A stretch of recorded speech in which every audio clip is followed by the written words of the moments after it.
सबको जय यीशु मसीह की। मेरा नाम सरिता है और मैं मथुरा की रहने वाली हूँ। मैं दिल्ली में रहती हूँ, कड़काडूमा। और मेरी गवाही ये है, 1 हफ्ते पहले की गवाही है।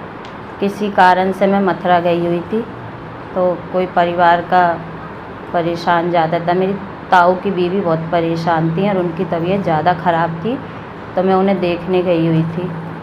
और हमने भैया जी से भी उनके लिए दुआ प्रार्थना कराई थी, भैया जी कर रहे थे। और मैं मथुरा चली गई, तो हम भी सारे जने, मैं, मेरे बहन भाई, हम सारे जने दोपहर के टाइम में बैठ गए थे। ऐसे आप सब लोग बैठे हुए हो, ऐसे ही हम सारे एक हॉल में बैठ गए थे घर पर। और सारे जने, ताई, चाची, सारे लोग हम दुआ कर रहे थे यीशु मसीह की, कि हमारी ताई, वो सब लोग, पूरा परिवार उनका बैठ के वो भी दुआ कर रहे थे कि वो ठीक हो जाएं। वहीं मेरी बहन भी बैठी थी, मेरी सगी बहन है निशा, और यीशु मसीह ने उसे चंगा किया। मैं यीशु मसीह का धन्यवाद करती हूँ। ये मेरी बहुत बड़ी गवाही है। उस जगह पे यीशु मसीह ने मेरी इज्जत बचाई और मुझे लज्जित होने से बचा लिया सबके सामने। मैं यीशु मसीह का बहुत धन्यवाद करती हूँ। यीशु मसीह ने बहुत बड़ा काम किया मेरे परिवार में। मेरी बहन को छुटकारा दिया, मेरी बहन बिल्कुल चंगी हो गई यीशु मसीह के नाम में। मैं यीशु मसीह का धन्यवाद कर रही हूँ।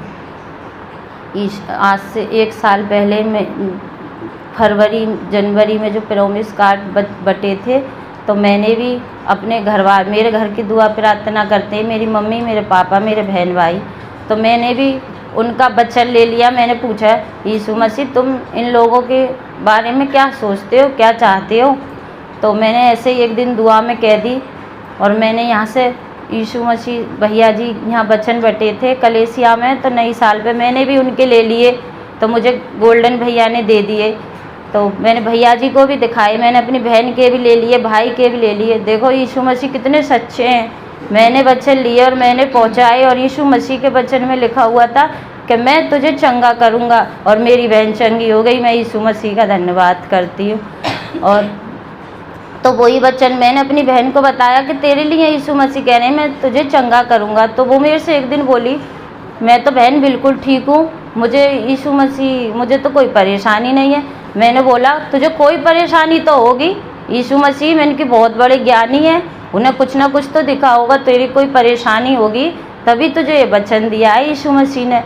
तो बोली, अच्छा, तो मैं कभी कलेसिया आऊँगी। तो वो तो कलेसिया आएगी, यीशु मसीह की जब इच्छा होगी। तो पर यीशु मसीह ने तो काम वहीं पे कर दिया। मैं यीशु मसीह का धन्यवाद करती हूँ। ऐसे हम सारे लोग बैठे, हम ऐसे ही दुआ प्रार्थना कर रहे थे बैठ के, और वो भी मेरे पास बैठ गई आके। सब कुछ ठीक था, हम दुआ कर रहे थे। जैसे जैसे भैया जी ने हमें सबको सिखाया है, ऐसे हमने सब कुछ ऐसे ही हम दुआ कर रहे थे वहाँ बैठ के। तो मुझे बाइबल पढ़नी नहीं आती है, पर मुझे पता है कि बाइबल में क्या क्या लिख रहा है, पर मुझे ये भी नहीं पता कौन सी जगह क्या लिख रहा है। बस मुझे बाइबल के वचन पता है कि ऐसे ऐसे सब कुछ लिखा हुआ है और सब कुछ सच्चा है, और यीशु मसीह बिल्कुल सच्चे हैं। तो हम सारे बैठ गए, तो मैंने बाइबल ले ली, वहीं पे रख ली पास में, और हम सारे दुआ कर रहे थे कि आदि में वचन था और वचन ही परमेश्वर था और परमेश्वर उसके साथ थे। हम सारे लोग बैठ गए, हम दुआ प्रार्थना करी बहुत। मेरी बहन मेरे पास बैठी थी और मेरे पास से उठ के वो चली गई। मैंने उससे पूछा, तुझे क्या हो रहा है बहन?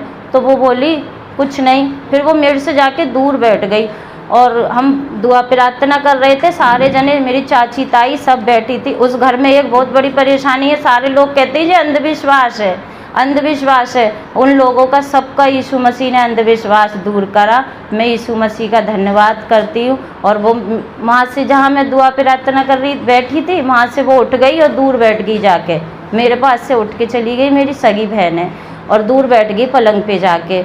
जब हम दुआ कर रहे थे, तो मैंने जैसे जैसे भैया जी ने बताया, ऐसे ही ऐसे ये हमारे वाली पिता वाली भी दुआ करी, सब कुछ करा, सबने अंगीकार भी करा, उसने भी करा। ऐसी तेज चीखने चिल्लाने लगी, इतनी तेज चीखने चिल्लाने लगी, सारे में वहाँ पे जितने भी बैठे थे भगदड़ मच गई, और उसे अब कौन संभाले। और मैं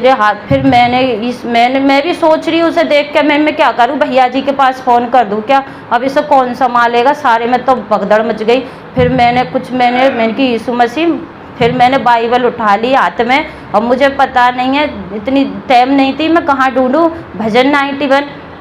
फिर मैंने बाइबल उठा ली हाथ में और मैंने कही यीशु मसीह के नाम से मैं तुझे बांधती हूँ, खंडित करती हूँ और तेरी सामर्थ्य को तोड़ती हूँ। वहीं की वहीं उसके हाथ पैर दोनों यीशु मसीह के आगे यूँ हाथ जोड़ लिए उसने और घुटने टेक लिए, और मैंने भजन 91 बोला और उसके मुंह में पानी डाला दुआ का, उसने पानी उलट दिया, उसकी दांती बिछ गई, सारे घर में हंगामा मच गया और वो संभलने में नहीं आ रही। फिर मैंने बाइबल हाथ में उठा ली और मुझ में यीशु मसीह ने इतनी सामर्थ्य दे दी। मैं यीशु मसीह का धन्यवाद करती हूँ कि मुझ में इतनी ताकत आ गई कि मैं उसके वचन लेके यीशु मसीह का सामने खड़ी हो गई और आमने सामने यीशु मसीह के बात हुई और यीशु मसीह के सारे वचन मैं बोलती गई और शैतान घुटनों पे आ गया यीशु मसीह से और नाक रगड़ने लग गया। यीशु मसीह मुझे जाने दो, और मैं यीशु मसीह का धन्यवाद करती हूँ। मेरी बहन चंगी हो गई यीशु मसीह के नाम में, मेरी ये गवाही है और मेरी सबके सामने इज्जत रह गई। मैं यीशु मसीह का धन्यवाद करती हूँ और मैं यीशु मसीह के बारे में किसी को भी बताने में लजाती नहीं, शर्माती नहीं। कैसा भी केस हो, मैं नहीं जानती कौन ठीक होगा और कौन नहीं होगा, पर जब मैं यीशु मसीह में आई थी तो मैंने वादा किया था कि यीशु मसीह मैं सबको बताऊंगी, तो मैं अपना वो वादा पूरा कर रही हूँ। मैं यीशु मसीह मैं आपके बारे में सबको बताती हूँ। अब कौन मानेगा कौन नहीं मानेगा, मैंने तो बीज बो दिया। अब यीशु मसीह मेरा जहाँ तक काम था मैंने कर दिया। अब आप किसको चंगा करेंगे यीशु मसीह जानते हैं, पर यीशु मसीह ने मेरी इज्जत बचा ली। मैं यीशु मसीह का धन्यवाद करती हूँ। माँ मुझे सबके सामने दिखा दिया कि जो मैं अपने माँ बाप को अपने घर वालों को समझाती हूँ वो कुछ भी गलत नहीं है, सब सच हो गया। उनके आँखों के आगे सब कुछ सच हो गया और अब सारे की सारे घबरा गए और यीशु मसीह का धन्यवाद करने लगे और मेरी बहन निशा चंगी हो गई। मैं यीशु मसीह का धन्यवाद करती हूँ, यही मेरी गवाही है। सबको जय यीशु मसीह की। सबको जय प्रभु यीशु मसीह की। मेरा नाम रेखा है और अब मैं बुराड़ी से आई हूँ। हालेलुया। मेरी गवाही है, प्रभु ने मुझे बहुत बड़ी ब्लेसिंग दी है, वो घर की ब्लेसिंग दी है और मैं प्रभु यीशु मसीह का बहुत सारा धन्यवाद देती हूँ। आप सबके सामने अपने दोनों हाथों को उठा के यीशु मसीह को धन्यवाद देती हूँ। मुझे घर की खुशी दी है मेरे प्रभु ने और मैं बहुत आनंदित हूँ, बहुत खुश हूँ, बहुत मगन हूँ। मैं प्रभु और आनंदित तो मैं हमेशा ही रहती हूँ। मैं प्रभु का बहुत सारा धन्यवाद देती हूँ कि यीशु मसीह ने मुझे, एक दंदल होता है ना, दंदल जिससे कहते हैं, उससे निकलना बहुत मुश्किल होता है। उस दंदल में से मुझे मेरे यीशु मसीह ने निकाला है और इस उपकार को मैं कभी नहीं भूलूंगी। अपने यीशु मसीह के उपकारों को कभी नहीं भूलूंगी। आज जो भी हूँ अपने यीशु मसीह की बदौलत हूँ, यीशु मसीह की दया से हूँ। उसने हमें उठा के और यहाँ खड़ा किया है। आज मैं प्रभु का बहुत सारा धन्यवाद देती हूँ और मेरी गवाही है कि प्रभु ने मेरा घर पूरी तरह से कंप्लीट करा और 1 हफ्ता हो गया हम उसमें जा चुके हैं और हम बहुत खुशी से रहते हैं उस घर में। अच्छा लगता है, मेरे बच्चों को भी अच्छा लगता है। जब कोई चीज़ हमारे जीवन में नहीं होती है और वो मिलती है तो हमें बहुत आनंदित होती है, बहुत खुशी होती है उस चीज़ के लिए, क्योंकि हमारे बच्चों ने हमने झुग्गी में अपने दिन वक्त काटे, छोटी सी जगह में काटे और जब बड़ी जगह मिलती है तो उसका बहुत ही आनंद आता है। और हम उसको घर को देखते हैं तो हम प्रभु को जिधर भी देखते हैं उधर ही अपने दोनों हाथ उठा के यीशु को धन्यवाद देते हैं कि यीशु मसीह ये हमारी वो नहीं थी, ये तुमने हमें दिया है, तुमने हमें दिया है यीशु राजा, और किसी ने नहीं दिया मेरे यीशु मसीह, सिर्फ तुमने दिया है मुझे। मैं अपने प्रभु यीशु मसीह का धन्यवाद देती हूँ कि पानी की थोड़ी परेशानी थी। जो अच्छा पानी होता है, जो एमसीडी का पानी होता है वो नहीं था और खारा पानी था। तो मैं एक दिन कह रही थी, मैंने कि प्रभु यीशु मसीह, पानी के बिना तो घर एकदम मरा मरा सा लगेगा, पानी तो जीवन है। तो फिर मेरे एक पड़ोसी जिनसे हमने मलबा ईंट पत्थर लिया, मैंने कि संजय भाई हमारे घर पानी नहीं आ रहा पक्का और तुम कुछ करो। अरे कैसी बात करती हो, आप आओ पानी के पैप डलवाओ, जो खर्चा हो वो तुम उठाना, पानी ले लो। मैं प्रभु यीशु मसीह का धन्यवाद देती हूँ कि उनका हृदय बदला और पानी हमारे घर में पक्का आ गया। मैं प्रभु यीशु मसीह का बहुत सारा धन्यवाद देती हूँ।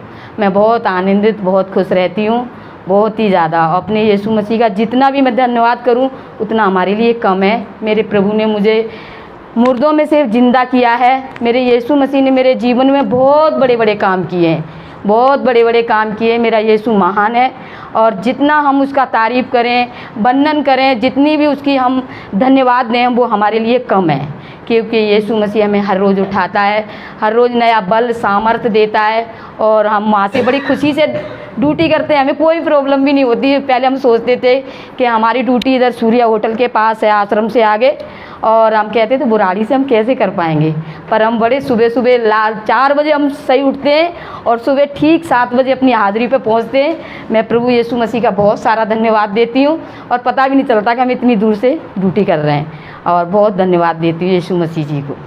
सबको जय प्रभु यीशु मसीह की।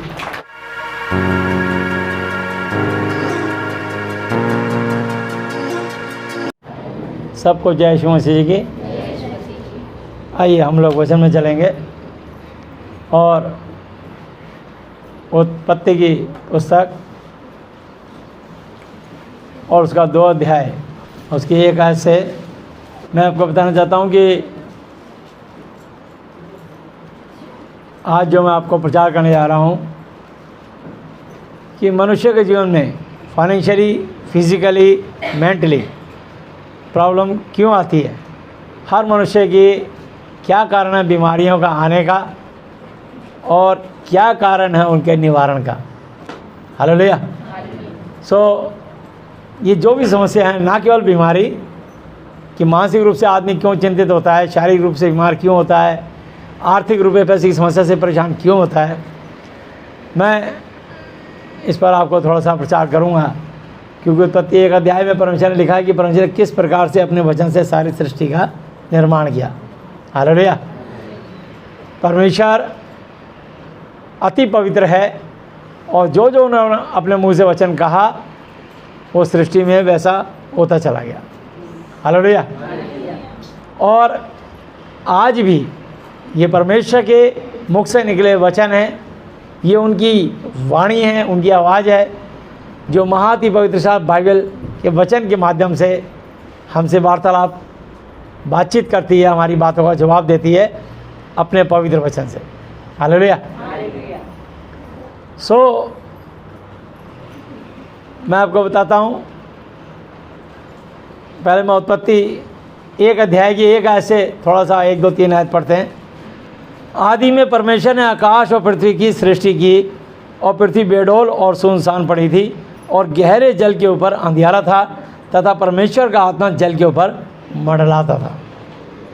तब परमेश्वर ने कहा उजियाला हो, तो उजियाला हो गया।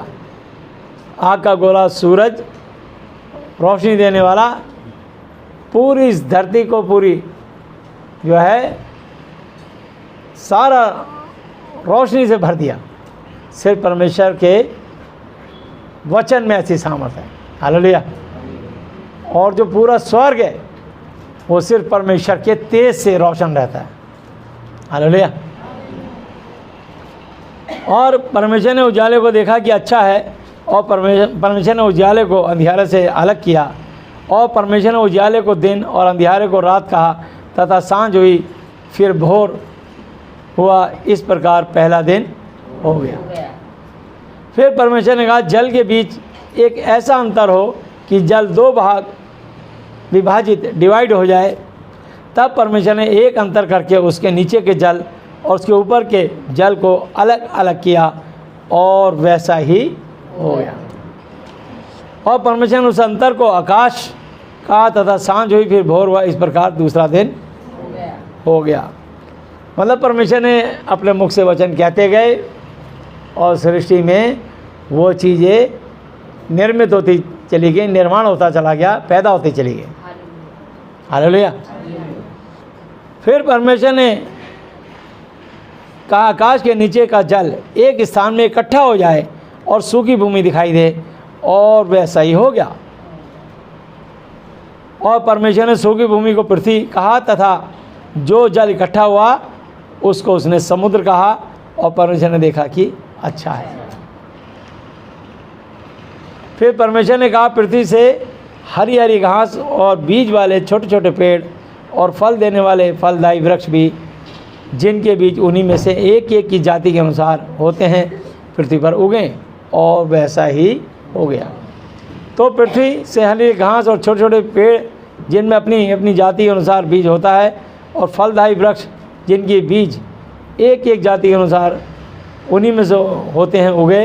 और परमेश्वर ने देखा कि अच्छा है, तथा सांझ हुई, फिर भोर हुआ। इस प्रकार तीसरा दिन हो गया। फिर परमेश्वर ने कहा, दिन को रात से अलग करने के लिए आकाश के अंतर में ज्योतियाँ हों, और वे चिन्हों और नियत समयों और दिनों और वर्षों के कारण हों, और वे ज्योतियाँ आकाश के अंतर में पृथ्वी पर प्रकाश देने वाली भी ठहरें। और वैसा ही हो गया। तब परमेश्वर ने 2 बड़ी ज्योतियाँ बनाई। उनमें से बड़ी ज्योति को दिन पे प्रभुता करने के लिए, यानी सूरज, और छोटी ज्योति को रात पे प्रभुता करने के लिए बनाया, यानी कि चंद्रमा, चांद। हालेलुया। और तारागणों को भी बनाया। परमेश्वर ने उनको आकाश के अंतर में इसलिए रखा कि वे पृथ्वी पर प्रकाश दें तथा दिन और रात पर प्रभुता करें, और उजियाले को अंधियारे से अलग करें। और परमेश्वर ने देखा कि अच्छा है, तथा सांझ हुई, फिर भोर हुआ। इस प्रकार चौथा दिन हो गया। फिर परमेश्वर ने कहा, जल जीवित प्राणियों से बहुत ही भर जाए, और पक्षी पृथ्वी के ऊपर आकाश के अंतर में उड़ें। इसलिए परमेश्वर ने जाति जाति के बड़े बड़े जल जंतुओं की और उन सब जीवित प्राणियों की भी सृष्टि रचना की जो चलते फिरते हैं, जिनसे जल बहुत ही भर गया। और एक एक जाति के उड़ने वाले पक्षियों की भी सृष्टि रचना की। और परमेश्वर ने देखा कि अच्छा है। अभी परमेश्वर ने सिर्फ पक्षी और जीव जंतु पशु प्राणी बनाए। हालेलुया। और परमेश्वर ने यह किया कि उनको आशीष दी कि फूलों फलों और समुद्र के जल में भर जाओ, और पक्षी पृथ्वी पर बढ़ें। तथा सांझ हुई, फिर भोर हुआ। इस प्रकार 5वां दिन हो गया। फिर परमेश्वर ने कहा, पृथ्वी से एक एक जाति के जीवित प्राणी अर्थात घरेलू पशु और रेंगने वाले जंतु और पृथ्वी के वन पशु जाति जाति के अनुसार उत्पन्न पैदा हों। और वैसा ही हो गया। सो परमेश्वर ने पृथ्वी के जाति जाति के वन पशुओं को और जाति जाति के घरेलू पशुओं को और जाति जाति के भूमि पर सब रेंगने वाले कीड़े मकोड़े जंतुओं को बनाया। और परमेश्वर ने देखा कि अच्छा है। फिर परमेश्वर ने कहा, अब देखिए, अभी तक कीड़े मकोड़े, पक्षी, जीव जंतु, जलचर जंतु पैदा हुए, और उन सब में जीवन जीने के लिए प्राण डाल दिए परमेश्वर ने। फिर परमेश्वर ने कहा कि हम मनुष्यों को अपने स्वरूप के अनुसार, अपनी समानता के अनुसार अपनी समानता बनाएं, और वे समुद्र की मछलियों और आकाश के पक्षियों और घरेलू पशुओं और सारी पृथ्वी पर और सब रेंगने वाले जंतुओं पर जो पृथ्वी पर रेंगते हैं अधिकार रखे, कंट्रोल रखे। हालेलुया। तब परमेश्वर ने मनुष्यों को अपने स्वरूप के अनुसार उत्पन्न किया। अपने ही स्वरूप के अनुसार परमेश्वर ने उसको उत्पन्न किया, नर और नारी करके उसने मनुष्यों की सृष्टि रचना की। और परमेश्वर ने उनको आशीष दी और उनसे कहा, फूलो फलो और पृथ्वी में भर जाओ और उसको अपने वश में कर लो, और समुद्र की मछलियों तथा आकाश के पक्षियों और पृथ्वी पर रहने वाले सब जंतुओं पर अधिकार, कंट्रोल रखो। हालेलुया। तो सारे जीव जंतु, पशु पक्षी और जितने भी प्राणी हैं, सब पर अधिकार किसको दिया? मनुष्यों को। हालेलुया। क्योंकि परमेश्वर ने मनुष्यों को अपनी समानता में बनाया, अपने से कुछ कम पर अपनी समानता में बनाया। अब हमें उसको धन्यवाद देना चाहिए जिसने हमको अपनी समानता में बनाया, जिसने मुझे और आपको सारी सृष्टि पर अधिकार, कंट्रोल दिया। अब यहाँ से इंसान थोड़ा भटक गया, और भटकते भटकते इतना भटक गया कि उन्होंने सृष्टि बनाने वाले को और मनुष्य बनाने वाले को, रचने वाले को भूल गए, और परमेश्वर की बनाई हुई सृष्टियों की चीज़ों की पूजा पाठ करने लगे। उनको दंडवत नबूवत प्रणाम नमस्कार करने लगे, उनको परमेश्वर के तुल्य एक समान समझने लगे, उनके लिए उनकी सेवा करके टोटके करने लगे। यहाँ से मनुष्य का दुख शुरू होता है कि परमेश्वर ने तो कहा तुम इन पर कंट्रोल रखो, अधिकार रखो, पर मनुष्य क्या हो गया, परमेश्वर के इस वचन को भूल गया और उन्हीं जानवरों की पूजा करने लगा, कीड़े मकोड़ों की पूजा करने लगा। और ये मनुष्य के दिमाग में शैतान ने विचार डाल दिया कि परमेश्वर सारी सृष्टि को बनाने वाला है और वो कण कण में व्याप्त है, इसलिए कण कण में जिसकी भी पूजा करोगे ये पूजा आपको परमेश्वर के साथ जोड़ देगी, जबकि सत्य ये नहीं है। यहाँ से शैतान ने भ्रम डाल दिया, भ्रांति डाल दी और मनुष्य परमेश्वर की आज्ञा से भ्रमित होकर शैतान की बातों में आकर वो भटकता चला गया। ये जो आप जितने सारे देख रहे हैं अस्पताल, MRI, CT स्कैन सेंटर, ये जितने भी तरह के होम्योपैथिक, एलोपैथिक, आयुर्वेदिक जितने भी हैं, या जितने भी दैविक शक्तियाँ हैं जिनको लोग देवी देवताओं के रूप में पूज रहे हैं, ये परमेश्वर नहीं है। परमेश्वर भी अपने आप को प्रकट करेंगे, अपना नाम प्रकट करेंगे। उनका नाम है यहोवा जी। क्या नाम है उनका? यहोवा जी, जिन्होंने इस सारी सृष्टि का निर्माण किया अपने मुख के वचन से, और इसलिए बनाया मुझे और आपको कि मैं और आप और धरती का हर मनुष्य केवल और केवल उनकी महिमा करे, उनका गुणगान करे, उनको धन्यवाद करे और उनकी उपासना करे और उनका आदर करे। अब जिन जिन लोगों ने यहाँ से ट्रैक चेंज किया, उनके जीवन में दुख और परेशानियाँ शुरू हो गई। लेकिन परमेश्वर ने कहा यूहन्ना 14:18 कि मैं तुम्हें अनाथ ना छोड़ूंगा, मैं तुम्हारे पास आता हूँ। परमेश्वर ने कहा यूहन्ना 1:1 पे आदि में वचन था, वचन परमेश्वर के साथ था और ये वचन ही परमेश्वर था। का मतलब सृष्टि जब बनी थी करोड़ों अरबों खरबों साल पहले, इसलिए लिखा था। सृष्टि आज भी है और आगे फ्यूचर में भी रहेगी, इसलिए लिखा है इब्रानी 13:8 कि परमेश्वर कल, आज और युगानुयुग एक सा है। परमेश्वर नहीं बदलता, उनकी बनाई हुई कोई चीज़ नहीं बदली। आप उनकी बनाई हुई चीज़ को देखने के लिए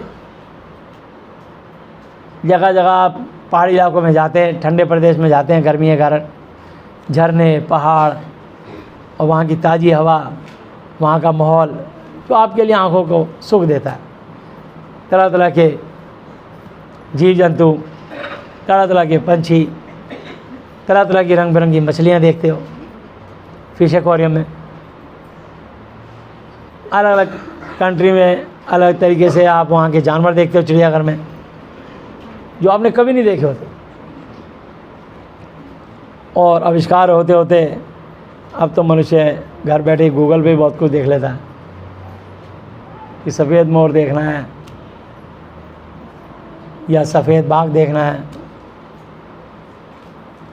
सफ़ेद हाथी देखना है, मतलब जो आपने अभी नहीं देखा वो देख सकते हो। तो यहाँ लिखा है 29 आयत पे, फिर परमेश्वर ने उनसे कहा सुनो, जितने बीज वाले छोटे छोटे पेड़ सारी पृथ्वी के ऊपर हैं और जितने वृक्षों में बीज वाले फल होते हैं वे सब मैंने तुमको दिए हैं, वे तुम्हारे भोजन के लिए हैं। मतलब पहले हर मनुष्य शाकाहारी था, कोई मांसाहारी नहीं था, न जानवर न इंसान। फिर जितने पृथ्वी के पशु और आकाश के पक्षी और पृथ्वी पर रेंगने वाले जंतु हैं जिनमें जीवन के प्राण हैं, पशु पक्षी और जानवर, इनमें आत्मा नहीं होता, इनमें जीवन जीने के लिए प्राण होता है। सिर्फ मनुष्य के अंदर आत्मा होता है। क्योंकि परमेश्वर ने अपने नथनों से श्वास फूका और आदम जीवित मनुष्य बन गया। हालेलुया। परमेश्वर के समान सिर्फ मनुष्य में अपना आत्मा डाला, जानवरों में नहीं डाला। इसलिए परमेश्वर ने मनुष्यों को अधिकार दिया कि तुम सब जीव जंतु और जितने कीड़े मकोड़े इन पर अधिकार रखो और मेरी महिमा करो, मुझे धन्यवाद दो। तुम्हें कभी कोई परेशानी नहीं होगी, बिल्कुल सुकून से सुख शांति से रहोगे। उस समय आज्ञा दी थी आदम को, उसके बाद भारी नींद में डाल के उसकी पत्नी उसकी पसली निकाल के हवा को बनाया, उनको आज्ञा दी थी। लेकिन उस आज्ञा को तोड़ के उन्होंने अपनी मनमानी करी, इसलिए परमेश्वर ने उनको उस अदन देश की अदन वाटिका से बाहर निकाल दिया और कहा तुमने मेरा हुक्म तोड़ा, तुमने मेरी आज्ञा तोड़ी, अब तुम माथे के पसीने की रोटी खाओगे और भटकोगे और तुम कभी ना मरते, अमर रहते। अब तुम एक आयु के बाद मरोगे। इसलिए हमारा जो सबसे पहला दुनिया का मनुष्य था, जो हमारा सबका जो पिता आदम था, उसकी उम्र 930 साल थी। उसके बाद उसे मरना पड़ा और उसके बाद मनुष्य पाप पर पाप करता गया, यानी आज्ञा पे आज्ञा तोड़ता गया। पाप का मतलब परमेश्वर की आज्ञाओं को तोड़ना, पाप का मतलब परमेश्वर की आज्ञा से फिर के अपनी मनमानी करना। पाप का मतलब मनुष्य अपने एक दूसरे को विचार आदान प्रदान करके कि जो मैं कहता हूँ वो तो सुन और मान, ये है पाप। और इसीलिए लिखा है रोमियो 6:23 में, पाप की मजदूरी मृत्यु है, नरक है। लेकिन कुछ लोग जो समझदार हैं वो कहते हैं नहीं, चाहे मेरा पति हो, चाहे मेरी पत्नी हो, चाहे मेरे बच्चे हो, मुझे तुम में से किसी की बात नहीं सुननी, मुझे अपने परमेश्वर का वचन सुनना है, मुझे परमेश्वर की अगुवाई चाहिए और जो परमेश्वर का वचन कहेगा मैं वो करूँगी। जो लोग इस राह पे चलते हैं वो आशीष पर आशीष पाते हैं, स्वस्थ चंगे रहते हैं, फलवंत होते हैं, क्योंकि परमेश्वर का आजीवानी एक से है। हालेलुया। इस कारण तो इसलिए बहुत सारे लोग बातों में आ जाते हैं। तो यहाँ लिखा है 31 आयत पे, तब परमेश्वर ने जो कुछ बनाया था सबको देखा, तो क्या देखा कि वह बहुत ही अच्छा है, तथा सांझ हुई फिर भोर हुआ, इस प्रकार 6वां दिन हो गया। मतलब इस प्रकार परमेश्वर ने 6 दिन में सारी सृष्टि की रचना कर दी। हालेलुया। आइए दूसरे अध्याय पे देखते हैं।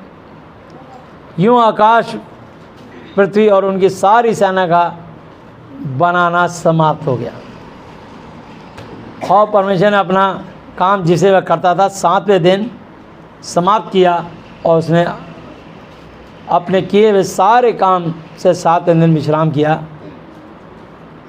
और परमेश्वर ने 7वें दिन को आशीष दी और पवित्र ठहराया, क्योंकि उसमें उसने अपनी सृष्टि की रचना के सारे कामों से विश्राम लिया। हालेलुया। यानी 6 दिन में परमेश्वर ने सृष्टि का निर्माण किया।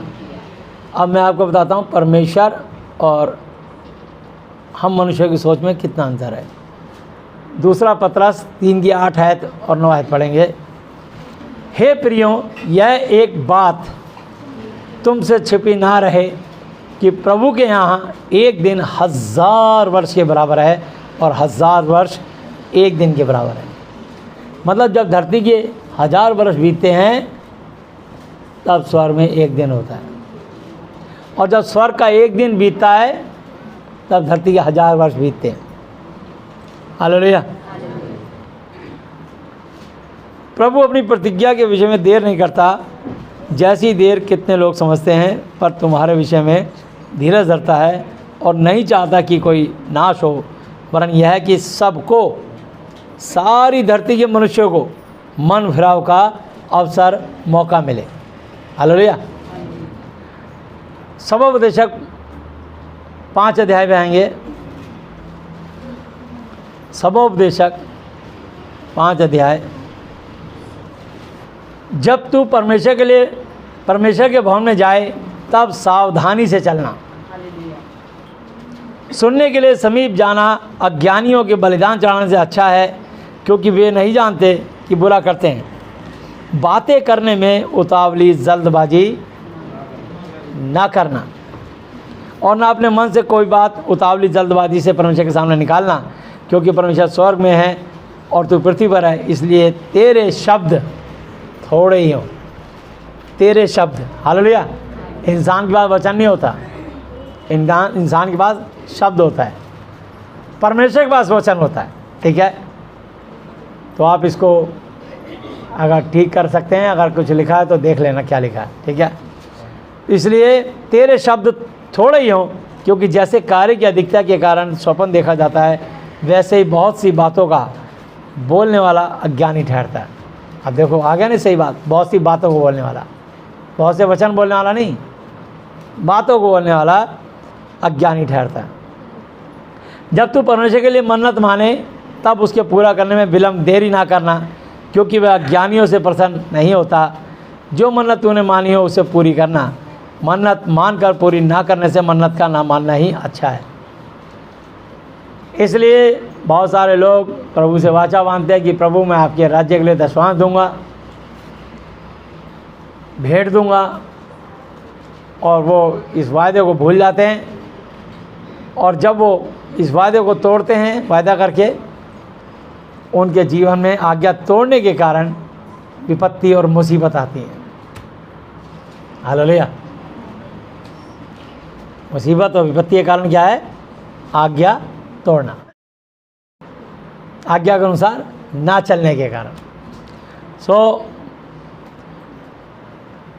कोई शब्द कहकर अपने को पाप में ना फंसाना, और ना परमेश्वर के दूत के सामने कहना कि यह भूल से हुआ। परमेश्वर क्यों तेरा बोल सुनकर अप्रसन्न नाखुश हो और तेरे हाथों के कार्य को नष्ट करे। मतलब जो तुम्हारा इनकम का जरिया है, तुम्हारे जो इनकम के स्रोत हैं, अगर आप दशवांश चोरी करेंगे और भेंट चोरी करेंगे और वाचा बांध के चोरी करेंगे तो ये महापाप हो जाएगा। लेकिन अगर किसी ने वाचा नहीं बांधी, वो दशवांश नहीं दे रहा, उसकी मर्जी है, भेंट नहीं दे रहा, उसकी मर्जी है। लेकिन ये बात पक्की बता रहा हूँ कि जब तक मनुष्य अपना दशवांश नहीं निकालेगा, वो परमेश्वर की आज्ञा तोड़ने के कारण कभी भी पैसे से स्ट्रांग मजबूत नहीं होगा। हम हर चीज़ का दशवांश निकालते हैं, हमने सीखा है। और 8 साल तक मैंने भी दशवांश चोरी करी, और 8 साल तक मैं 10-10 रुपए के लिए मोहताज रहा। आज लोग मेरे लिए एक पानी की बोतल भी लाते हैं तो उसका भी 2 रुपये दशवांश निकलता है, अगर 20 रुपये की बोतल है तो। अगर 2 लीटर की 30 रुपये की बोतल है तो 3 रुपये दशवांश निकलता है उसका। अगर कोई कहते हैं भैया ये मिठाई आपके लिए, परिवार के लिए, घर के लिए, जो मिठाई का डब्बा अलग देते हैं तो उस मिठाई को खोल के देखा जाता है, और वो कहाँ से, किस दुकान की, किस कंपनी की है, उसका भी हम दशवांश निकालते हैं और दुआ करके तब बच्चों को खिलाते हैं। ये परमेश्वर की सिर्फ आज्ञा है, और उस आज्ञा मानने के कारण परमेश्वर ने मुझे बहुत फलवंत और बलवंत किया है। पानी चली, मेरे ऊपर से पाप और श्राप के कर्ज खत्म हो गए, और ना केवल मेरे ऊपर से बल्कि उन लोगों के लिए जो सब लोग आज्ञाएं मानते हैं। हालेलुया। आज भी बहुत सारे लोग रोते गाते रहते हैं, पैसे के लिए मोहताज रहते हैं, वो इसलिए कि वो दशवांश में छेड़खानी कर देते हैं। उनका एक ही कारण है बस, वो दशवांश को छेड़ा नहीं और उन्होंने विपत्ति के लिए द्वार खुलवा दिया। शैतान मुंह खोल देता एकदम। इसलिए 100 का 100% परमेश्वर का ही है। नौकरी वो तुम्हें देते हैं, अच्छा स्वास्थ्य तंदुरुस्ती तुम्हें देते हैं कमाने के लिए। अगर आप बीमार रोगी हो जाए तो आप अस्पताल में पड़े हो तो नौकरी नहीं कर सकते आप। अगर आप बीमार हो जाएं तो बिजनेस नहीं कर सकते आप। अगर आपका दिमाग ठिकाने पे नहीं होगा, सद्बुद्धि की जगह कुबुद्धि सवार हो जाएगी, तो भी आप नौकरी नहीं कर पाएंगे, बिजनेस नहीं कर पाएंगे, किसी से अच्छे बात नहीं कर पाएंगे। बात करना चाहते हो सीधी, निकलेगी उल्टी। ये बता रहा हूँ आप। तो इसलिए परमेश्वर से दुआ करा करें कि प्रभु मेरी बुद्धि ठिकाने पे रहे। बस ये जरूर दुआ करा करो कि प्रभु मेरी बुद्धि ठिकाने पे रहे। और भजन संहिता 32 की 8 है, जरूर पढ़ा करो रोज़। हालेलुया। उसमें प्रभु का बहुत अच्छा आपके लिए प्रॉमिस है, क्योंकि स्वप्नों की अधिकता से व्यर्थ बातों की बहुतायत होती है, परंतु तू परमेश्वर का भय मानना। हालेलुया। तो आप अगर परमेश्वर का भय मानेंगे, आज्ञाकारिता में रहेंगे, आप कोई तकलीफ नहीं आएगी आपको, आप बीमार नहीं पड़ेंगे, आपकी कोई अकाल मृत्यु नहीं होगी, कोई दुर्घटना नहीं होगी, कोई ऐसी विपत्ति नहीं आएगी। और आ गई तो आप उसमें से ऐसे निकल जाओगे जैसे मक्खन के ऊपर आप जब चक्कू चलाते एकदम ऐसे स्लाइस उतर जाते, एकदम करके ऐसे फिसलते हुए निकलते चले जाओगे। जैसे अय्यूब पर विपत्ति आई, लेकिन वो कितनी भी भारी विपत्ति आई, उसके 7 बेटे 3 बेटियां ख़त्म हो गई, उसके बैल गदैया ऊँट सब नाश हो गए, धन दौलत सब छिन-भिन हो गया, लेकिन उसने परमेश्वर को हर बात में धन्य कहा और धन्यवाद देना नहीं छोड़ा। यहाँ तक कि उसकी पत्नी ने उसको बहुत उकसाया कि तू परमेश्वर की दुहाई दे, कुड़कुड़ा, लेकिन वो कुड़कुड़ाया नहीं, धन्यवाद ही देता रहा। हमको सीख मिलती है कि हमें परमेश्वर से कभी नहीं कुड़कुड़ाना चाहिए। बुरा भी हो, दुर्भाग्य भी हो, तो भी क्या सौभाग्य होगा। हालेलुया। आप परमेश्वर के वचन के अनुसार चलना, क्योंकि नीति वचन 18 की 21 आयत पे लिखा है, जीव के वश में मृत्यु और जीवन दोनों होते हैं, और जो उसे काम में लाना जानता उसका फल भोगेगा। तो इसलिए बहुत सारे लोग बजाय आशीर्वाद के श्राप ले लेते हैं अपने पर, क्योंकि उनको कोई मनुष्य कहता मैं हूं ना, मैं तेरे साथ हूं, घबरा मत,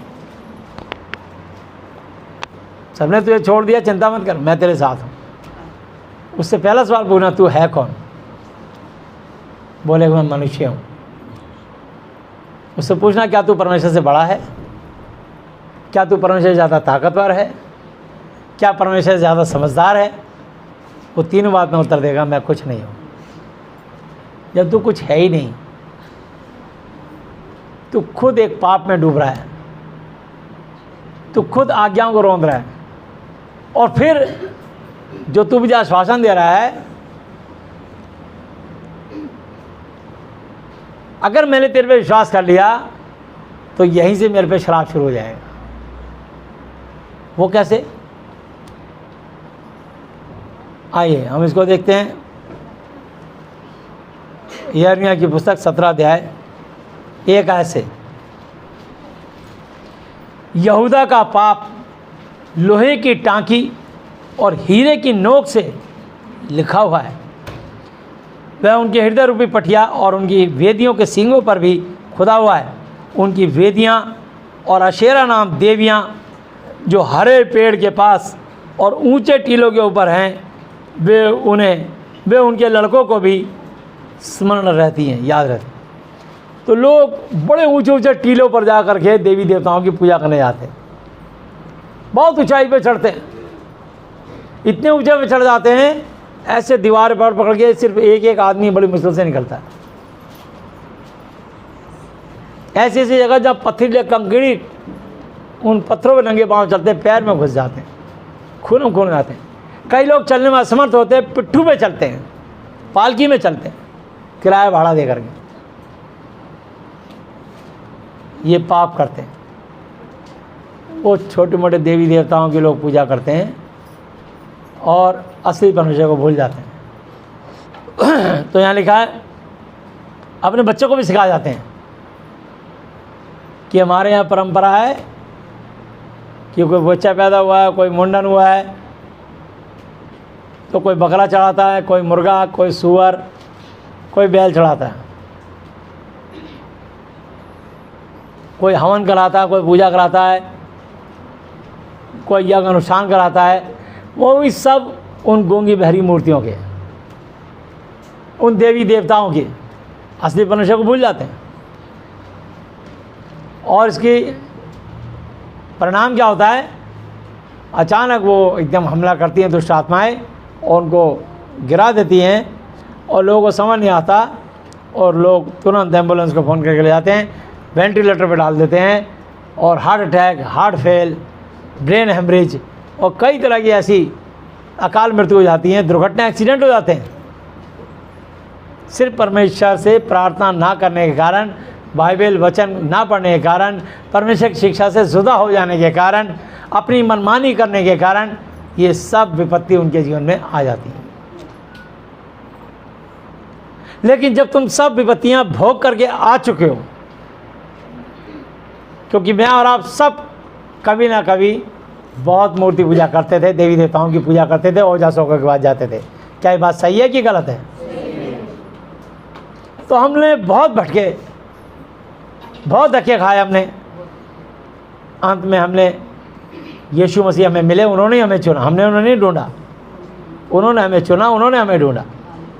हमारे आंसू देख करके मरने से पहले इसको एक मौका देता हूँ कि यदि ये मन फिरा लेगी तो मैं इस पर अनुग्रह करके इसको, इसके वंश को 1000 पीढ़ी तक आशीष दूंगा।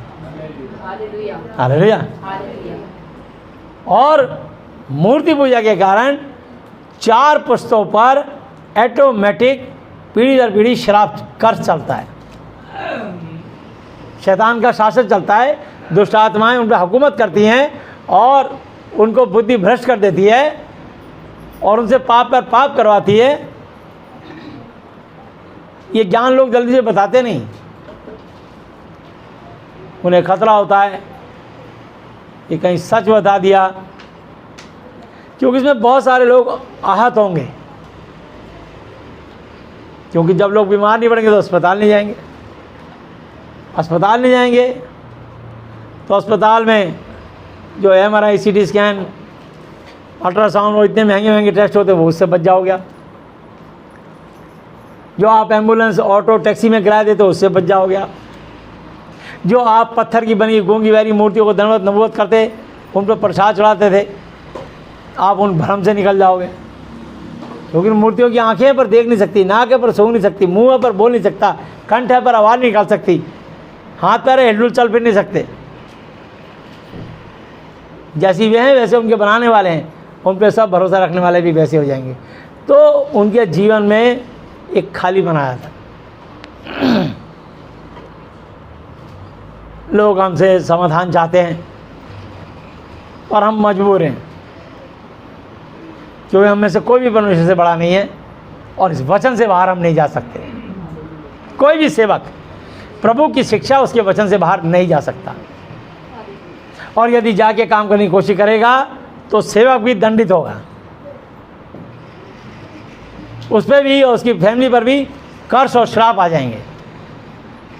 यह ना समझे कि कोई प्रभु का पास्टर या बिशप बन गया है या विश्वासी बन गया है या मंडली चलाता है तो उसको पाप करने का लाइसेंस मिल गया है, बल्कि उसको और दिन प्रतिदिन बदलना पड़ेगा और परमेश्वर की आज्ञा क्या कहती है उसके अनुसार जीना पड़ेगा और वैसे ही लोगों को तालीम देनी पड़ेगी। तब जाके उसकी कलीसिया जहाँ वो प्रचार करता होगा वहाँ की भेड़ें सब हरी भरी हो जाएंगी, खुशहाल हो जाएंगी, तंदुरुस्त हो जाएंगी, आशीषित हो जाएंगी। सब नहीं, जो उस शिक्षा को सुनने के बाद उसके अनुसार चलेगा, चलेगी तो।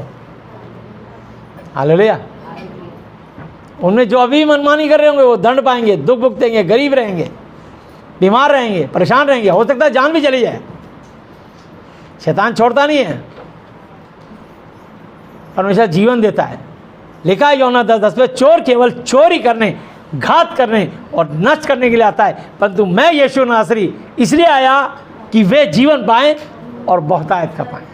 तो प्रभु मेरे और आपके जीवन में जिंदगी देने के लिए, अनंत काल का जीवन देने के लिए आए हैं। हालेलुया। मतलब हमारी कभी मृत्यु नहीं होगी।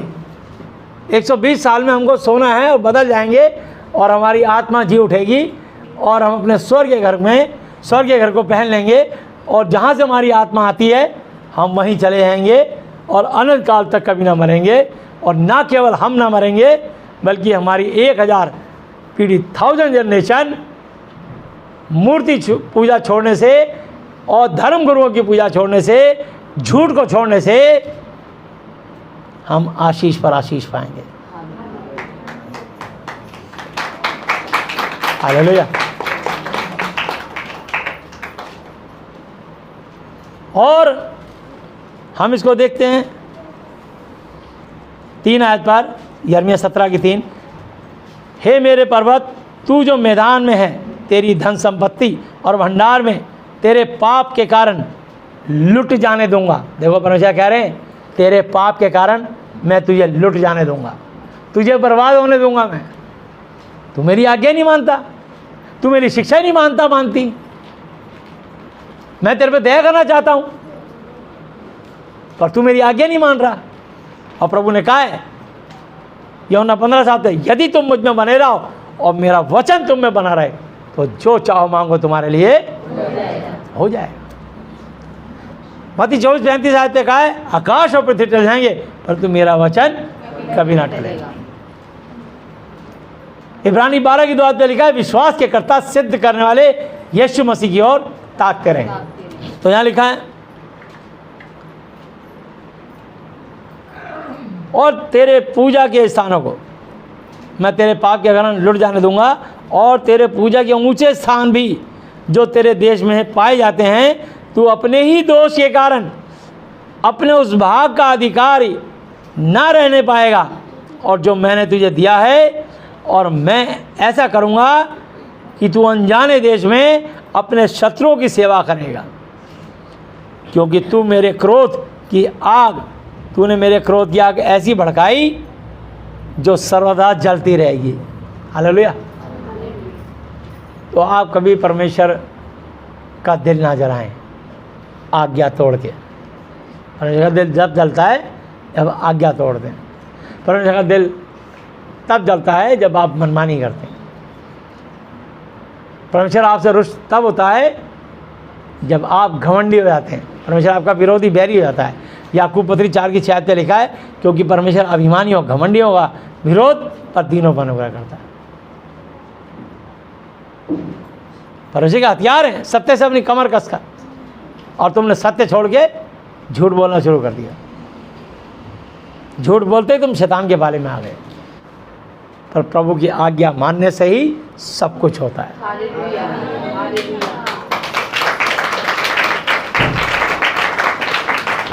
हालेलुया।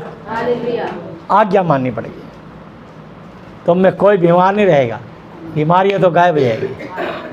कोई निर्धन गरीब नहीं रहेगा, गरीबी चली जाएगी। कोई टेंशन डिप्रेशन है तो निकल जाएगी। उस श्रेष्ठ नाम जो यीशु मसीह को दिया गया है, यीशु का नाम सब नाम में श्रेष्ठ है। जो स्वर्ग में रहते हैं, जो पृथ्वी पर रहते हैं, जो पृथ्वी के नीचे लोक में रहते हैं, वे सब यीशु के नाम पर घुटना टेकें और परमेश्वर पिता की महिमा के लिए हर एक जीव अंगीकार कन्फेस कर ले कि यीशु मसीह ही प्रभु है, यीशु मसीह ही मेरा प्रभु है। फिलिप्पियों 2 की 9, 10, 11 आयत पे लिखा है। हालेलुया। इसलिए उस श्रेष्ठ नाम का आदर करें, उस श्रेष्ठ नाम के अनुसार चलें। और अब जो दुख का कारण आ रहा है, शराब क्यों आ रहा है आपके पर, ये शुरू हो गया 5 आयत पे शराब। यहाँ लिखा है, मैं दोबारा 4 आयत को पढ़ देता हूँ।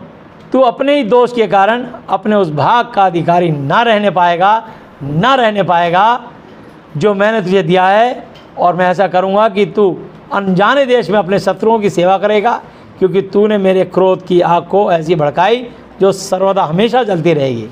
यहोवा यूँ कहता है, श्रापित है वह पुरुष इंसान जो इंसान पर, मनुष्य पर भरोसा रखती है और उसका सहारा, उसका मदद लेती है, जिसका मन यहोवा से, जीवित परमेश्वर यीशु मसीह नासरी से और परमेश्वर की वाणी से भटक जाता है। हालेलुया। उसको कोई श्राप से बचा नहीं सकता, क्योंकि उसको किसी इंसान ने कह दिया, चिंता मत कर, मैं हूं ना, सबने तुझे छोड़ दिया ना, मैं तुझे नहीं छोड़ूंगा। अरे तू क्या नहीं छोड़ेगा? पहले तू परमेश्वर की आज्ञा मान। और तू है कौन? परमेश्वर है क्या? मुझे दिलासा मत दे झूठी, अपना शब्द अपने पास रख, मेरे पे श्राप आ जाएगा यहीं पर ही। अगर मैंने तुझ पर भरोसा रखा तो मैं अपने परमेश्वर पर भरोसा रखूँगा, रखूँगी। मैं तुझ पर भरोसा नहीं रखूँगा, रखूँगी। मुझे शिक्षा मत दे। यह आवाज़ शैतान की है। बाद में लिखा है पहला यूहन्ना 4:1 आयत में, हे प्रियो, हर एक आत्मा की प्रतीति ना करो, पहले आत्माओं को परखो कि वो परमेश्वर की ओर से इस वचन के अनुसार हैं कि नहीं, क्योंकि बहुत से झूठे भविष्यवाणी करने वाले भविष्यवक्ता इस जगत में निकल खड़े हुए हैं। ये झूठी आत्मा जो तुमको दिलासा दे रही है, ये झूठी आत्मा जो तुमको परमेश्वर के करीब नहीं जाने दे रही, ये झूठी आत्मा तुम्हारे अभिषेक को छीन रही है। ये संसारी व्यक्ति है, चाहे वो किसी भी रूप में हो, चाहे वो तुम्हारा पति हो, चाहे तुम्हारी पत्नी हो, चाहे तुम्हारे बच्चे हो, चाहे तुम्हारे माता पिता हो, उनकी एक आयु है, एक दिन वो इस दुनिया से चले जाएंगे 120 साल के अंदर। और उनके फायदे चाहे तुम्हारे धर्मगुरु हो, उन्हीं के साथ विलुप्त हो जाएंगे। भजन संहिता 146 पढ़ लीजिए, 3 आयत से। भजन संहिता 146 3 आयत, 146 की 3 आयत।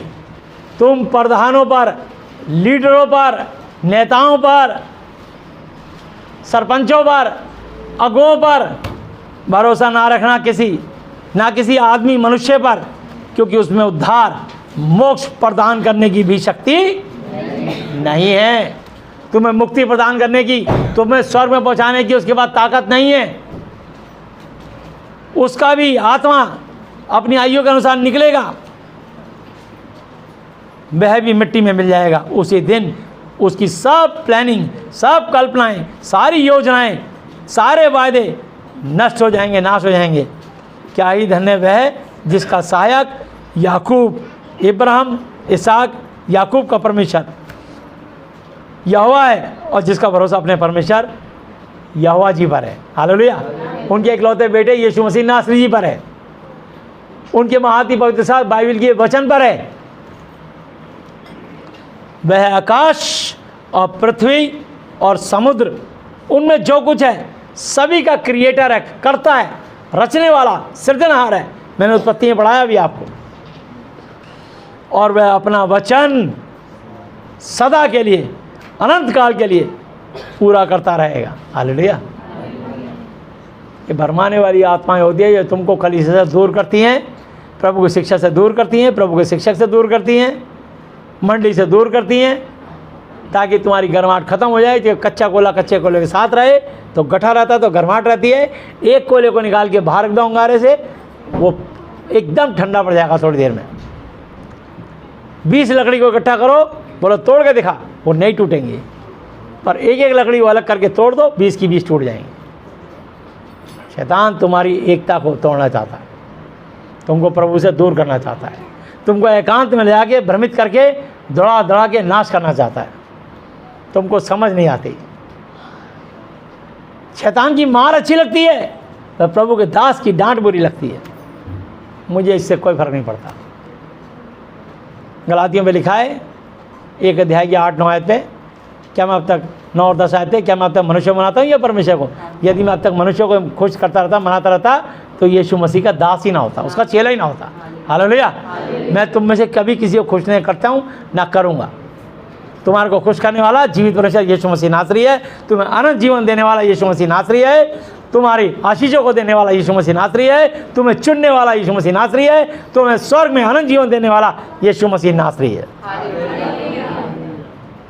हालेलुया। मैं तो उसका सेवक हूँ, एक छोटा सा। मैं तो एक डाकिया, एक मैसेंजर हूँ, जो तुम्हारे बीच में परमेश्वर का प्रेम संदेश, उसकी डाक लेकर आया है, उसका वचन लेकर आया है तुम्हारे पास। और सच्चाई खराई से बिना मुंह देखे, बिना पक्षपात के मैं सबको एक समान वचन सुनाता हूँ। और कोई गलती करता तो डांटने से बिल्कुल नहीं हिचकिचाता, चाहे आप मेरे साथ रहें या ना रहें। वचन से बात करना मेरे साथ। मैं नहीं चाहता आप में से कोई मेरी लल्लो चप्पो चापलूसी करे, या मैं आपकी लल्लो चप्पो चापलूसी करूं। ना आप मेरी करें, ना मैं आपकी करूंगा। सिर्फ आप परमेश्वर को धन्यवाद दें, यीशु मसीह का आदर करें, उनके परमात्मा पिता यहोवा जी का आदर करें, उनके वचन का सम्मान करें। आशीष पर आशीष, बरकत पे बरकत पाओगे, और धरती पे जीवन आनंद का, स्वर्ग में बहुतायत का जीवन पाओगे। हालेलुया। ये प्रभु का वादा है। तो यहाँ लिखा है 7 आयत, वह पिसे हुओं का न्याय चुकाता है। तुम लोग पिस रहे थे गरीबी में, कंगाली में, बीमारी में, टेंशन में, डिप्रेशन में पिस रहे थे तुम लोग, फिर तुमको कोई एक सेवक मिला। बाद में लिखा है 1 कुरिन्थी 3 की 7 आयत पे, ना बोने वाला कुछ, ना सींचने वाला कुछ, जो कुछ है बढ़ाने वाला सब कुछ। किसी ने आपके जीवन में बीज बोया, किसी ने आपको सींचा, पर बढ़ाता हमेशा आपको परमेश्वर रहा, और उनको बढ़ाता रहा जो इस वचन में बने रहे। जो इससे अलग हो गए उनको नाश होना पड़ेगा। कई हो गए और कईयों को होना पड़ेगा वचन से अलग होने के कारण। बस ये बता रहा हूं। बाइबल में लिखा नीति 3:5 पे कि इंसान, मनुष्य, तो अपनी समझ का सहारा ना लेना, वरन संपूर्ण मन से यहोवा जी पे, इस वचन पे भरोसा रखना, उस श्रेष्ठ नाम यीशु मसीह पे भरोसा रखना, जो स्वर्ग और पृथ्वी का जिसको सारा अधिकार दिया गया है, उसका आदर करना। यह आज्ञा है मेरे और आपके लिए। यीशु मसीह जब मुर्दों में जी उठे, मत्ती 28 की 18, 19, 20 आयत पे लिखा है, यीशु ने जिंदा होने के बाद अपने चेलों से मिलने आया और कहा कि स्वर्ग और पृथ्वी का सारा अधिकार मुझे दिया गया है, इसलिए तुम जाकर सब जातियों को, लोगों को चेला और चेली बनाओ, उन्हें पिता यहोवा, पवित्र आत्मा यीशु मसीह और पिता पुत्र यीशु मसीह और पवित्र आत्मा के नाम से बपतिस्मा दो, यानी उनको अंगीकार करा के पवित्र आत्मा और आग का बपतिस्मा दो। पानी में डुबकियां नहीं लगवानी, उनको ईसाई धर्म में कन्वर्ट नहीं करना, उनको क्रिश्चियन नहीं बनाना, उनके नाम क्रिश्चियन नाम रख करके उनको आपने ये नहीं कि एक जाति समुदाय को बढ़ाना है। वो सबका प्रभु है और अपने सब नाम लेने वालों का उद्धार है। रोमियो 10 की 13 पे लिखा हुआ है, सबका प्रभु है और अपने नाम लेने वालों के लिए उद्धार है। वो सबका प्रभु है।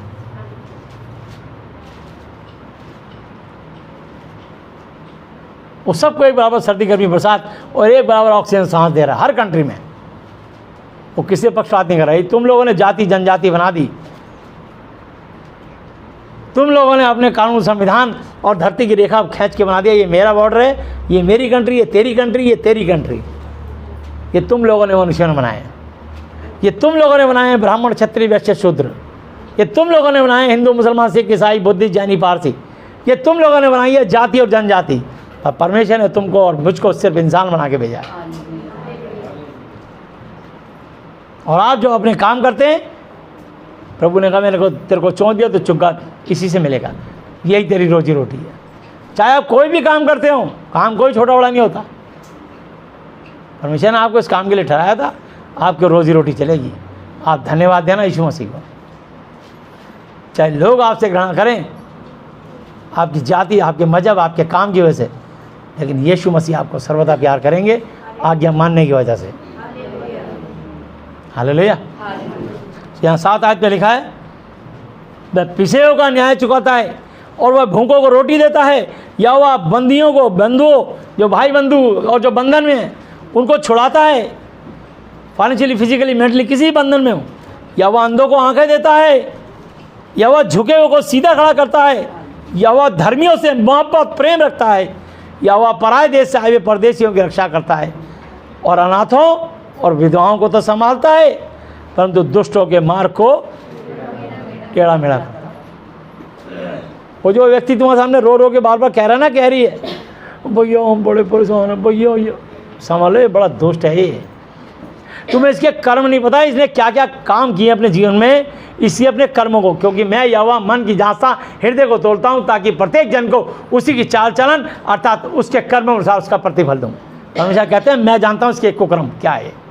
ये तेरे सामने मुंह बना रही है, बना रहा है, तेरे सामने की स्टोरी बना रही है, तेरे को भी चकमा दे रहा है, दे रही है। अब ये तेरे को चूना लगाने वाला है।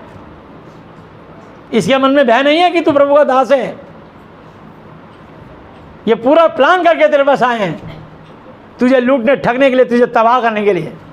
लेकिन चिंता मत कर, मेरा हाथ और मेरा साथ तेरे साथ है, क्योंकि तू मेरे वचन का भय मानता है।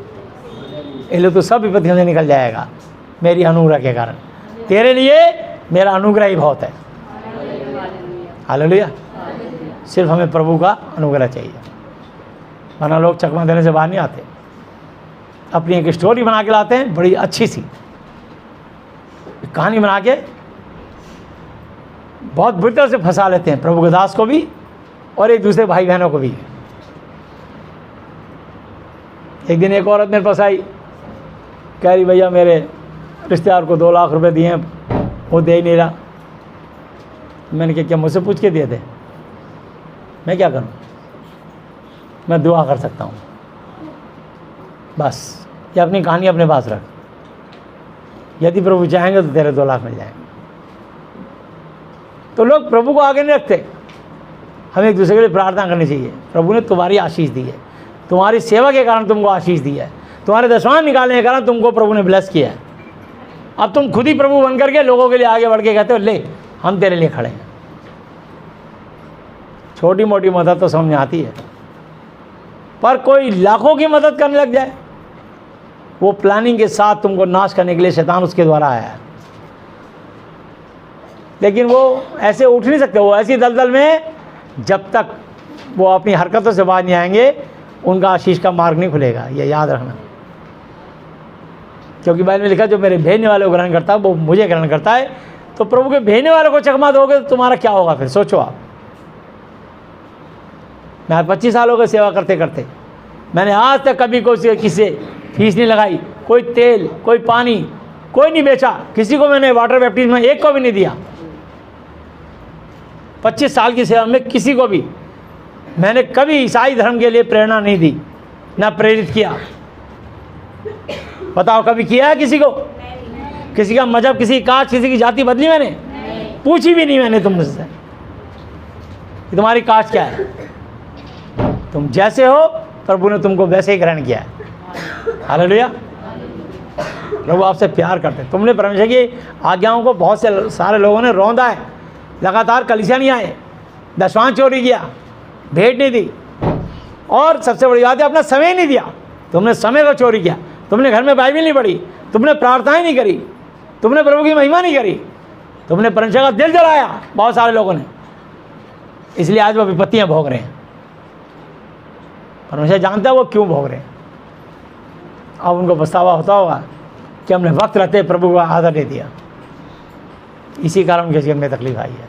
लेकिन प्रभु कहते हैं 9 आयत पे, या वह परदेशियों की रक्षा करता है, अनाथों और विधवाओं को तो संभालता है, परंतु दुष्टों के मार्ग को टेढ़ा मेढ़ा। तो मार्ग किसके टेढ़े मेढ़े होते हैं?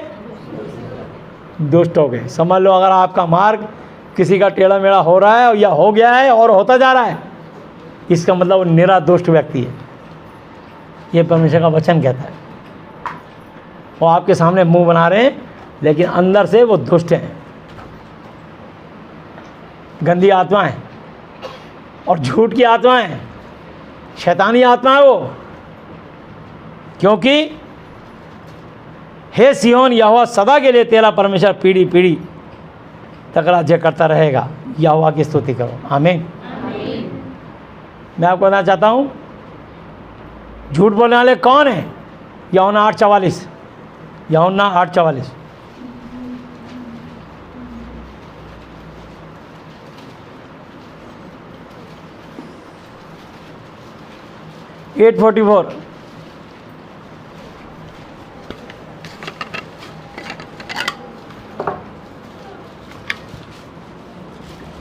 बहुत लोगों को जानता हूँ जो सिर्फ जिनको पैसा चाहिए था, पैसा पाया और प्रभु से अलग हो गए। अलग हो गए, कोई बात नहीं, उनको पैसा चाहिए था, उनको प्रभु नहीं चाहिए था। उनको प्रभु नहीं चाहिए था। प्रभु ने कोई बात नहीं, जैसा तू चाहता तेरे लिए वैसा ही हो। मत्ती 6:8 आयत पे लिखा, सो तुम उनके समान न बनो, तुम्हारा स्वर्ग पिता तुम्हारे मांगने से पहले जानता है तुम्हारी क्या क्या आवश्यकता है। प्रभु सबके जानता है कि तुम यहाँ क्या क्या बोल लेकर आए हो। एक एक मनुष्य के बारे में जानता है, स्त्री हो या पुरुष, बच्चा हो या बूढ़ा। वो सबको जिंदगी, चंगाई और आशीष देना चाहते हैं क्योंकि उनके स्वभाव में भलाई है। यहाँ लिखा 8:44 आयत पे, तुम अपने पिता शैतान से हो और अपने पिता की इच्छाओं को, लालसाओं को पूरा करना चाहते हो। वह तो आरंभ से हत्यारा है और सत्य पर स्थिर रुका न रहा। और सत्य, क्योंकि सत्य उसमें है ही नहीं। जब वह झूठ बोलता है तो अपने स्वभाव ही से झूठ बोलता है, क्योंकि वह झूठा है, बल्कि झूठ का भी पिता है। समझ लो, तुम में से जितने लोग झूठ बोलते हैं वो सब शैतान की औलाद हैं, समझे। बाइबल की आज्ञा मानने से सब कुछ होता है, क्योंकि वचन के सुनने वाले धर्मी नहीं, उस पर चलने वाले धर्मी ठहराए जाएंगे। झूठी आत्माएं झूठी कहानी करके टोपियां घुमा इसके साथ उस पर, वहीं से श्राप ले लिया। जब उन्होंने मनुष्य पे निगाह की कि मैं उससे मदद लूँगा, उससे मदद लूँगा, वहीं उनके डाउनफॉल का पहला कारण है कि उन्होंने परमेश्वर को छोड़ के, मैंने बताया था, श्राप ही तो मानो जो मनुष्य भरोसा रखता है उसे सहारा लेता है। उन्हें श्राप ले लिया तभी जब उसने प्लानिंग करी कि मैं वो मनुष्य मेरी मदद करेगा। ये क्यों नहीं कहते कि यीशु मसीह हमारी मदद करेंगे? यीशु मसीह परमेश्वर, और यीशु मसीह मदद लोगे ना प्रार्थनाओं के द्वारा, लौटाना नहीं पड़ेगा बल्कि धन्यवाद देना पड़ेगा। जैसे रेखा दीदी अभी धन्यवाद देती है कि मैं कहाँ थी, क्या थी, आज जो कुछ हूँ यीशु के अनुग्रह से हूँ।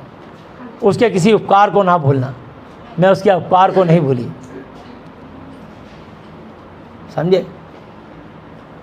ये मर चुकी थी, ये मट्टी का तेल डाल लिया था इसने, पर मैं आग लगा ली थी अपने पति को डराने के लिए, और सचमुच आग लग गई, जल गई है नीचे से, इसकी सारी हड्डियाँ जल गई थी सारी नीचे से हिस्सा। 1 साल तो बिस्तर में रही है। ये प्रभु ने इसको ताकत दी है, इसको शरीर जिंदगी दी है। ये तुम्हारे सामने ये अनुग्रह से बची बैठी है। आज प्रभु के अनुग्रह से तुम्हारे सामने, आज उसके अनुग्रह से अपने मकान में जाके बैठ गई, बराड़ी में अपना मकान।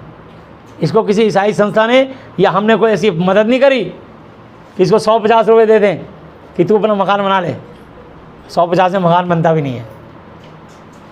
1 रुपये की मदद नहीं की इसकी। जो मदद करी जिंदा परमेश्वर यीशु मसीह नासरी ने की। आपने जितनों की मदद करी यीशु मसीह नासरी ने करी। आपके चाल चलन, आपके स्वभाव के कारण जो जो आपने सच बोलना शुरू करा, परमेश्वर आपको उठाते चले जाएंगे। और तुम झूठ का रास्ता चुनोगे तो तुम देख लो, तुमने हथियार ही परमेश्वर के छोड़ दिए। तुम इसलिए तो गिर रहे हो। इफिसियों की पत्री 6 अध्याय 10 आयत से, निदान प्रभु में और उसकी शक्ति के प्रभाव में बलवंत ताकतवर बनो। परमेश्वर के सारे हथियार बांध लो। कितने हथियार? सारे हथियार। कौन कौन से हथियार होते हैं सुन लो, कि तुम शैतान की युक्तियों, प्लानिंग, योजनाओं के सामने खड़े रह सको। क्योंकि हमारा यह मलयुद्ध, हमारी यह कुश्ती, हमारी यह फाइटिंग, हमारी ये लड़ाई लहू खून और मांस चमड़ी से नहीं है, धर्म जाति मजहब से नहीं है, परंतु हमारी लड़ाई प्रधानों से है। कौन से प्रधानों से? और इस संसार के अंधकार की हाकिमों से, अंधकार की शक्तियों से, शैतानी आत्माओं से हमारी लड़ाई है। और उस दुष्टता गंदा काम करने वाली आत्मिक सेनाओं से जो आकाश में है। कहाँ रहती है? आकाश में। इसलिए जितने लोग जब पूजा पाठ करते हैं और आहुति देते हैं और जब स्वाहा स्वाहा बोलते हैं, आकाश की शक्तियों के नाम बोलते हैं संस्कृत में, वो आकाश की शक्तियाँ आके वहाँ पर निवास करती हैं और ये ज़िंदगी में उनको तबाही कर देती हैं, तबाही मचाती हैं, तबाह कर देती हैं। क्योंकि वो आकाश की शक्तियों को संस्कृत में या किसी अन्य दूसरी भाषा में, जिनका नाम उन्हें ही नहीं पता, बस उनको सिखा देता है एक वहाँ का सेवक कि जब मैं बोलूँ स्वाहा तो तुम भी मेरे साथ शरीक होकर उसमें उठा के डाल देना सामग्री, यानी तुम इन्वॉल्व हो गए उसमें। तुम अपनी मर्जी से इन्वॉल्व होते हो। कोई आपको बोले शराब पियो, अगर आप पीना नहीं चाहते तो आप क्यों पीते हो? अगर आप खुद पीते हो, शराब पीते हो, सिगरेट पीते हो, बीड़ी पीते हो, तम्बाकू खाते हो, कुछ भी करते हो, व्यभिचार करते हो, तो अपनी मर्जी से करते हो। परमेश्वर ने आपको अकल बुद्धि दी है, ऑफर आपके सामने आती है, आप चाहें तो ऑफर को ठुकरा भी सकते हैं। जब आपको पता है कि प्रभु की आज्ञा नहीं है, फिर क्यों नहीं ठुकराते? जब तुम जानते हो कि लोग पराई औरत के चक्कर में पड़ के मनुष्य टुकड़ों का भिखारी हो जाता है, तुम जानते हो जब तुम टुकड़ों का भिखारी, और कोई पराई औरत पराई पुरुष के चक्कर में पड़ गया, औरत भी टुकड़ों की भिखारी हो जाती है। क्यों होते हो तुम लोग? तुम्हारे को पता होता है, लेकिन फिर भी तुम शैतान की बात मान के अपने मन की अभिलाषाएं पूरी कर रहे होते हो। करो, दंड के लिए तैयार है ना? पाप की मजदूरी मृत्यु है, रोमियो 6:23, भूलना नहीं।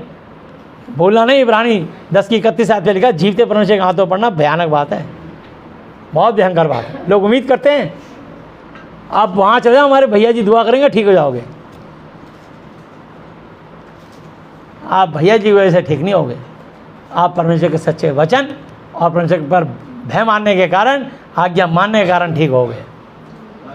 आप मेरे पास नहीं, दुनिया के किसी भी प्रभु के सेवक के पास जाओगे जो यीशु मसीह का चेला हो, यीशु मसीह का दास हो, उसकी प्रार्थनाओं से यदि वो सच्चाई खराई से आपको वचन सुनाएगा, आपका चेहरा देख के प्रचार ना करे, आपको सच्चा वचन सुनाए, तो उसके कारण आप आशीषित होंगे सारी दुनिया में, हर चर्च में। क्योंकि वचन में लिखा है मत्ती 18:20 आते, क्योंकि जहाँ 2 या 3 मेरे नाम पर इकट्ठे होते हैं वहाँ मैं उनके बीच में मौजूद होता हूँ। बस कुछ लोग सच्चाई से वचन सुनाते हैं, कुछ लोग थोड़ा समाज में डर जाते हैं, अरे इतना मत सच बोलो। मैं एक भी बात मेरे पास झूठ नहीं है। मैं यूट्यूब को धन्यवाद देता हूँ कि वो वीडियो चलाते हैं, इतना सच है। जबकि लोग इस सच के कारण लाइक नहीं करते, 100 लोग भी लाइक नहीं करते मैं, क्योंकि लोगों को तो झूठ पसंद है, चटपटी बातें पसंद है उन्हें, और मैं चटपटी बातें नहीं करूँगा। मैं आपको सच्चा वचन सुनाऊँगा। जब चाहे ये यूट्यूब बंद हो जाए, हमें कोई फ़र्क नहीं पड़ता, हमेशा जानते हैं, लेकिन ये सेवा बंद नहीं होगी, आखिरी सांस तक ये सेवा बंद नहीं होगी यीशु मसीह की। हालेलुया। हम जहाँ भी रहेंगे यीशु का काम करते रहेंगे और यीशु के नाम को उठाते रहेंगे। हालेलुया। हमें कोई प्रलोभन नहीं, कितने लोग लाइक अनलाइक करते हैं, कितने लोग देखते हैं नहीं देखते, सब्सक्राइब करते हैं, हमें कोई लेना देना नहीं। ना हमें यूट्यूब से कभी चवन्नी मिली, ना 5 पैसे, ना हमें चाहिए। हमें तो यीशु मसीह की अनुग्रह चाहिए। हमारा बाप, हमारा स्वर्गीय पिता बड़ा अमीर है, हमें सिर्फ यीशु मसीह की दया से चाहिए, जो भी चाहिए उनकी अनुग्रह, उनका आशीर्वाद चाहिए। हालेलुया। तो यहाँ लिखा है 13 आयत पे, इसलिए परमेश्वर के सारे हथियार बांध लो। कितने? कि तुम बुरे दिनों में सामना मुकाबला कर सको और सब कुछ पूरा कंप्लीट करके स्थिर खड़े रह सको। पहला हथियार देखो, पहला हथियार परमेश्वर क्या लिखा है, कितना सुंदर। सो सत्य से अपनी कमर कसकर, यीशु ने कहा यूहन्ना 14:6 पे, मार्ग सत्य और जीवन मैं ही हूँ, बिना मेरे द्वारा कोई पिता परमेश्वर यहोवा जी तक नहीं पहुँच सकता।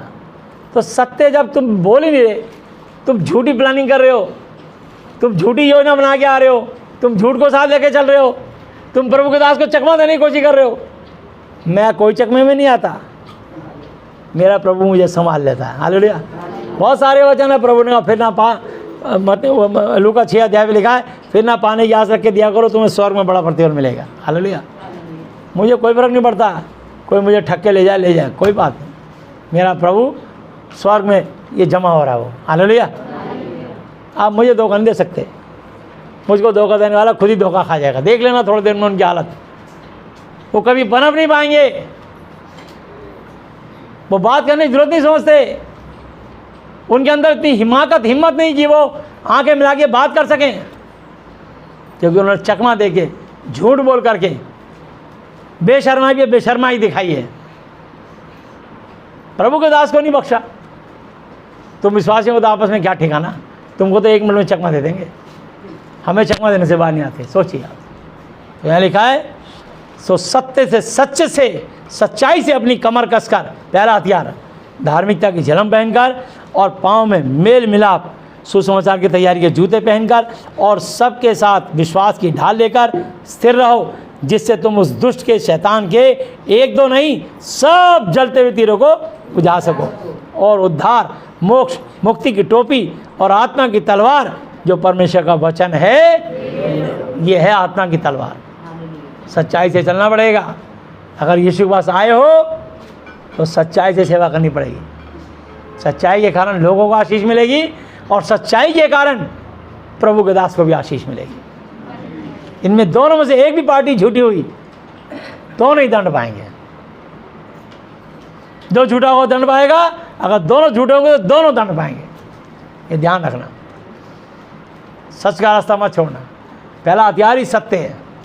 हालेलुया। सच बोलने के कारण परमेश्वर तुम्हारे आगे आगे चलेंगे, पर धोखा देने के कारण, चकमा देने के कारण तुम खुद मारे जाओगे। तो यहाँ लिखा है, और हर समय और हर प्रकार से आत्मा में प्रार्थना और विनती करते रहो, और इसीलिए जागते अलर्ट रहो कि सब पवित्र लोगों के लिए लगातार नॉन स्टॉप विनती किया करो। जब तुम्हें उठो बस दुआ करो, प्रार्थना करो, बाइबल पढ़ो, और मेरे लिए भी कि मुझे बोलने के समय ऐसा प्रबल ताकत और वचन दिया जाए कि मैं हिम्मत, कॉन्फिडेंस, सच्चाई से सुसमाचार का भेद बता सकूं, प्रकट कर सकूं, जिसके लिए मैं जंजीरों में जकड़ा हुआ परमेश्वर का राजदूत हूं। और यह भी कि मैं उसके विषय में जैसा मुझे चाहिए हिम्मत, कॉन्फिडेंस से बोलूं, सच्चाई से बोलूं। हालेलुया। यिर्मयाह 17:5 पे दोबारा आएंगे। यिर्मयाह 17:5।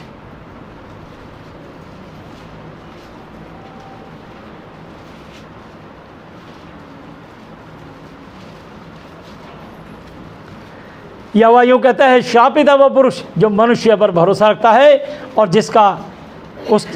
और उसका सहारा लेता है, जिसका मन यहोवा से भटक जाता है, यीशु से भटक जाता है, इस बाइबल की शिक्षा से भटक जाता है। वह निर्जल बिना जल के देश के आधा अधमूए पेड़ के समान होगा, आधा सूखा आधा हरा हुआ। उसके जीवन में कभी हरियाली नहीं आएगी, कभी सुख नहीं मिलेगा उसको, और कभी भलाई ना देखेगा। देखो लिख दिया, कब तक भलाई नहीं देखेगा? कभी भी, जब तक जिएगा वो, आजीवन, मरते दम तक। इसलिए उसको तुरंत सत्य का सहारा लेना पड़ेगा, प्रभु का भय मान के पश्चाताप करना पड़ेगा। इसलिए लिखा है प्रेरितों का काम 3:19, मन फिराओ और लौट आओ कि तुम्हारे पाप मिटाए जाएं, ताकि प्रभु के सम्मुख विश्रांति के दिन आए। तब तुम्हारे जीवन में आराम आएगा, जब तुम झूठ बोलना छोड़ोगे, जब तुम परमेश्वर पे भरोसा रखना शुरू करोगे, तब आशीष मिलेगी। हालेलुया। वह निर्जल पेड़ देश के अधमूए पेड़ के समान होगा और कभी भलाई ना देखेगा। वह निर्जन, जहाँ दूर दूर तक बंदा नजर नहीं आता, और लोनछाई मतलब बंजर भूमि पर बसेगा, जहाँ कुछ भी बोलो उगेगा ही नहीं, कुछ भी बोलो उगेगा ही नहीं। यानी तुम कोई भी काम कर लो, तुम्हारे झूठ के कारण तुम्हें किसी काम में सफलता नहीं मिलेगी। तुम्हारे पाप के कारण, तुम्हारी चालाकी के कारण, तुम्हारे धोखे के कारण, तुम्हारे व्यभिचार के कारण, तुम्हारे परश्रीगमन के कारण, परमेश्वर की आज्ञा को रोड़ने तोड़ने कुचलने के कारण तुम्हें दिन पर दिन जमीन पर रगड़ना पड़ेगा। देख लेना, तुम गिरते चले जाओगे, तुम्हारे ऊपर से अभिषेक हट जाएगा, परमेश्वर की अनुग्रह हट जाएगी। कितना ही रोना गाना कर लो, मेरे को ये घड़ियाली आंसू से कोई फर्क नहीं पड़ता। मेरे सामने ड्रामा नहीं करना कोई भी। बहुत लोगों के आंसू देखे मैंने। मैं सीधी बात करूंगा, बस वचन से है तो मेरे से बात करना, दुआ कर दूंगा, काम एक चुटकी में बस ही काम हो जाएगा। हालेलुया। पर अगर तुम झूठ से बाहर नहीं आओगे, धोखे से बाहर नहीं आओगे, छल से बाहर नहीं आओगे, आप सैकड़ों दुआ करा लेना, कभी काम नहीं बनेगा। क्योंकि काम बनाने वाला यीशु मसीह है, दया करने वाला यीशु मसीह है, विलम्ब से को करने वाला, करुणा निधान करने वाला यीशु मसीह है। वो करुणा निधान परमेश्वर है। हालेलुया। तो यहाँ लिखा है, धन्य वह पुरुष जो यहोवा पर भरोसा रखता है, जिसने परमेश्वर को अपना आधार, नींव, बुनियाद, बेस माना हो। इस वचन को, इस वचन की शिक्षा को बाइबल क्या कहती है? मुझे तुम्हारी बात नहीं सुननी, वचन से बताओ कहाँ लिखा है। तो यहाँ लिखा है, वह उस वृक्ष के समान होगा जो नदी के तीर पर लगा हो और उसकी जड़ जल के पास फैली हो। जब घाम, धूप होगा, मुसीबत होगी, विपत्ति होगी, तब उसको नहीं लगेगा। उसके पत्ते तब भी हरे भरे रहेंगे, और सूखे वर्ष में भी, अकाल के समय, मुसीबत के समय, विपत्ति के समय भी उसके विषय में कुछ चिंता नहीं होगी, क्योंकि वह तब भी फलता फूलता रहेगा। हालेलुया। जैसे कोरोना काल में कितने लोग दिवालिया घोषित हो गए, कितने कारखाने, मिलें बंद हो गई, लेकिन जिन पे प्रभु की अनुग्रह थी उनकी कभी कोई किस्त भी नहीं टूटी। हालेलुया। उनको कभी किसी आगे झुकना नहीं पड़ा, क्योंकि परमेश्वर उनकी सहायता करता रहा। हालेलुया। परमेश्वर ने हमारे को पता नहीं लगा कोरोना काल कब आया और कब गया। कितने लोग रोते गाते रहे, अब परमेश्वर के अनुग्रह के कारण हम आगे चलते चले गए। हालेलुया। तो यहाँ लिखा है, मन तो सब वस्तुओं से अधिक धोखा देने वाला होता है। ये मन बड़ा चंचल होता है, उसमें असाध्य रोग लगा, उसका भेद कौन समझ सकता है। परंतु मैं यहोवा मन की खोजता और हृदय को जांचता हूँ, ताकि प्रत्येक जन को उसी की चाल चलन के अनुसार अर्थात उसके कामों का फल दूँ। हालेलुया। तो आपकी जितनी जैसी चाल है, परमेश्वर आपकी चाल चलन के अनुसार ही आपको प्रतिफल देंगे। हालेलुया। इसलिए आज की शिक्षा यही है कि हर समस्या के पीछे कारण और कारण का निवारण सिर्फ यीशु मसीह है। ये वचन के अनुसार चलने से ही मिलेगा। हालेलुया। तो इसलिए जो अन्याय से, गलत तरीके से, चोरी चकारी से, घूस से, रिश्वत से, धोखे से, छल से धन का बटोरता है, वो तीतर के समान होता है जो दूसरी चिड़िया के दिए अंडों को सेती है। उसकी आधी आयु में ही वह उस धन को छोड़ जाता है और अंत में वो अज्ञानी ही ठहरता है। हमारा पवित्र आराधनालय आदि से ऊंचे स्थान पर रखे हुए एक तेजोमय सिंहासन के समान है। हे यहोवा, हे इस्राएल के आधार, जितने तुझे छोड़ देते हैं वे सब लज्जित, अपमानित, बेइज्जत, शर्मिंदा होंगे।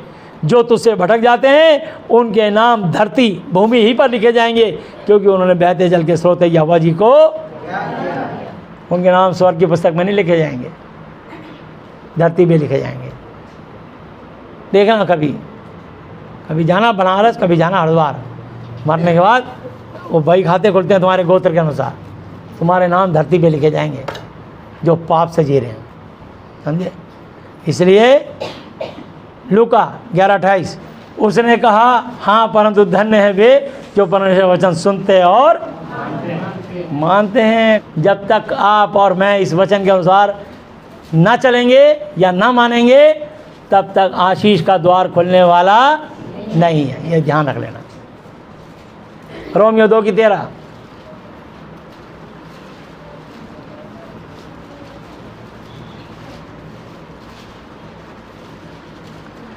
क्योंकि परमेश्वर के यहाँ व्यवस्था के सुनने वाले धर्मी नहीं और व्यवस्था पर चलने वाले धर्मी ठहर जाएंगे। हालेलुया। चाहे मैं भी प्रचार कर रहा हूँ, अगर मैं खुद इस वचन के अनुसार नहीं चलूँगा तो मैं भी स्वर्ग में नहीं जा सकता। इतना कठोर न्याय है परमेश्वर का। तो चकमा देने से कुछ होने वाला नहीं है। इसलिए मिनिस्ट्री को बड़ा करने की कोशिश मत करना अपनी बुद्धि से। प्रभु चाहेंगे तो उनके अनुग्रह से अपने आप बढ़ जाएगी। हालेलुया। बस बोला, प्रभु मेरे लिए आपका अनुग्रह ही बहुत है। मैं इसको 15 ऐसे लेता हूँ, तो कि 15 ऐसे वे व्यवस्था की बातें अपने अपने हृदय में लिखी हुई दिखाते हैं और उनके विवेक बुद्धि भी गवाही देती है और उनकी चिंताएं परस्पर दोष लगाती हैं या उन्हें निर्दोष ठहराती हैं। जिस दिन परमेश्वर मेरे सुसमाचार के अनुसार यीशु मसीह के द्वारा मनुष्यों की गुप्त बातों का न्याय करेगा। मनुष्यों की गुप्त बातों का, जो तुम गुप्त में काम करते हो। प्रभु हमारे सबके गुप्त काम जानते हैं कि हम गुप्त में कितने पाप करते हैं, गुप्त में कितना छल कपट करते हैं, कितना धोखा देते हैं। परमेश्वर एक एक बात का न्याय करेगा। वो सब देख रहे हैं, सबको एक एक का पता है। वो हमारी हड्डी हड्डी, गूदे गूदे, मन और हृदय की भावनाओं को जांचता है। उसके सामने सब चीज़ें खुली और बेपर्दा हैं। हालेलुया। जिससे उसे काम है, छुपेगा नहीं कुछ भी। ध्यान रख लेना, चालाकी मत दिखाना अपने आप को। चालाकी छोड़ दो, प्रभु का भय मानो, क्योंकि परमेश्वर भोले सीधे मन के लोगों से प्रेम रखते हैं। हालेलुया। अपने शरणागतों की ढाल ठहरते हैं। नीति वचन 2:7 पे लिखा है। हालेलुया। तो यहाँ लिखा है, जिस दिन परमेश्वर मेरे सुसमाचार के, रोमियो 2:16, जिस दिन परमेश्वर मेरे सुसमाचार के अनुसार यीशु मसीह के द्वारा मनुष्यों की गुप्त बातों का न्याय करेगा। जिस दिन, यदि तू यहूदी कहलाता है और व्यवस्था पर भरोसा रखता है और परमेश्वर के विषय में घमंड करता है और उसकी इच्छा जानता और व्यवस्था की शिक्षा पाकर उत्तम उत्तम बातों को प्रिय जानता है और अपने पर भरोसा रखता है कि मैं अंधों का अगुआ और अंधकार में पड़े हुओं की ज्योति हूँ और बुद्धिहीनों का सिखाने वाला और बालकों का उपदेशक और ज्ञान और सत्य का नमूना जो व्यवस्था में है मुझे मिला है। बहुत सारे सेवक ऐसा समझते हैं। सो क्या तू जो औरों को सिखाता है, हे प्रचारक, क्या तू जो औरों को सिखाता अपने आप को नहीं सिखाता? क्या तू जो चोरी ना करने का उपदेश करता है, उपदेश देता है, आप ही चोरी करता है? तू जो कहता है कि व्यभिचार नहीं करना और वो उपदेश देता है, क्या आप ही व्यभिचार करता है? तू जो मूर्तों से घृणा करता है, क्या आप ही परमेश्वर के मंदिर को लूटता है? मतलब लोगों से, कलीसिया से कह रहा है तुम दशवांश दो, भेंट दो, और बहुत सारे पास्टर अपनी कलीसिया में लोगों से दशवांश और भेंट तो लेते हैं, पर अपने दशवांश और भेंट का दशवांश नहीं निकालते। गिनती की पुस्तक 18 की 25 ऐसे आखिरी आयत तक पढ़ लेना, जवाब मिल जाएगा। समय नहीं है इसलिए मैं ज़्यादा नहीं प्रचार कर रहा। हालेलुया। दशवांश का दशवांश प्रचारक को निकालना पड़ेगा, तब उसकी मिनिस्ट्री पर आशीष आएगी। अगर वो दशवांश को छेड़ देगा, चोरी कर देगा, वो कभी ब्लेस नहीं हो सकता। दशवांश देना पड़ेगा उसे। तो यहाँ लिखा है, तू जो व्यवस्था के विषय में घमंड करता है, क्या व्यवस्था न मानकर परमेश्वर का अनादर करता है? लोगों से कहता है व्यभिचार न करना, खुद ही कह रहा व्यभिचार कर रहा है। एक व्यभिचारी भरोसा दे रहा है, चिंता मत कर, मैं तेरे साथ हूं। तेरा साथ चाहिए ही नहीं मुझे अपने परमेश्वर यीशु मसीह का साथ चाहिए। तू खुद एक पापी, दुराचारी, व्यभिचारी आदमी, तेरे विश्वास रख के मैं करूंगा क्या? मुझे चाहिए जीवित परमेश्वर, पवित्र परमेश्वर। हालेलुया। तो इसलिए तू जो व्यवस्था के विषय में घमंड करता है, क्या व्यवस्था ना मानकर परमेश्वर का अनादर करता है? क्योंकि तुम्हारे कारण अन्य जातियों में परमेश्वर के नाम की निंदा की जाती है, जैसा लिखा भी है। हालेलुया। इसलिए परमेश्वर नहीं चाहता, परमेश्वर चाहता है कि हम बदलें और परमेश्वर के फलों के अनुसार अपने आप को, गलातियों 5 अध्याय पे आते हैं, देखते हैं। गलातियों की पुस्तक 5 अध्याय और उसकी 1 आयत। यीशु मसीह ने स्वतंत्रता के लिए मुझे स्वतंत्र किया है। हालेलुया। मेरे को और आपको दुष्ट आत्माओं से स्वतंत्र होने के लिए स्वतंत्र किया है।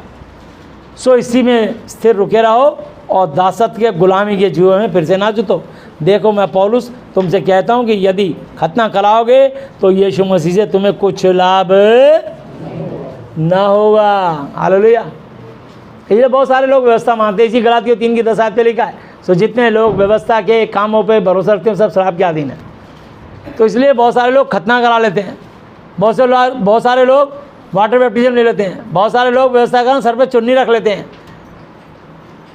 तुम व्यवस्था मानते रहो, क्या फ़र्क पड़ेगा उसे? कोई लाभ नहीं मिलेगा। लिखा है साफ इसमें, यहाँ लिखा है, फिर भी मैं हर एक खतना कराने वाले को जताए देता हूँ कि उसे सारी व्यवस्था माननी पड़ेगी। अगर एक व्यवस्था मानोगे तो फिर बाइबल के पुराने नियम की सारी व्यवस्था माननी पड़ेगी। तुम जो व्यवस्था के द्वारा धर्मी ठहरना चाहते हो, तो यीशु मसीह से अलग होकर अनुग्रह से, दया से गिर गए हो। हालेलुया। क्योंकि आत्मा के कारण हम विश्वास से आशा की ही हुई धार्मिकता की बाट जोते हैं। और जितने यीशु मसीह में ना खतना रहित, ना कुछ काम का है, परंतु केवल जो प्रेम के द्वारा प्रभाव करता है। तुम तो भली मांति दौड़ रहे थे, अब किसने तुम्हें रोक दिया कि सत्य को ना मानो? ऐसी सीख तुम्हारे बुलाने वाले यीशु मसीह की ओर से नहीं है। मुझे और आपको किसने बुलाया? यीशु मसीह ने। मुझे आपको किसने चुना है? यीशु मसीह ने। यूहन्ना 15 की 16 पे लिखा है। हालेलुया। तुमने मुझे नहीं चुना, बल्कि मैंने तुम्हें चुना है। जाकर तुम फल लाओ और तुम्हारा फल सदा बना रहे। थोड़ा सा खमीर गूंदे हुए आटे को खमीर कर डालता है, थोड़ा सा जामन, थोड़ा सा खट्टा पूरे दूध में डाल दो, दही बना देता उसको। थोड़ा सा पाप तुम्हारे पूरे जीवन को दूषित कर देगा। हालेलुया। मैं प्रभु पर तुम्हारे विषय में भरोसा रखता हूँ कि तुम्हारा कोई दूसरा विचार ना होगा, परंतु जो तुम्हें घबराहट देता है, डरा देता है, वह कोई क्यों ना हो दंड पाएगी।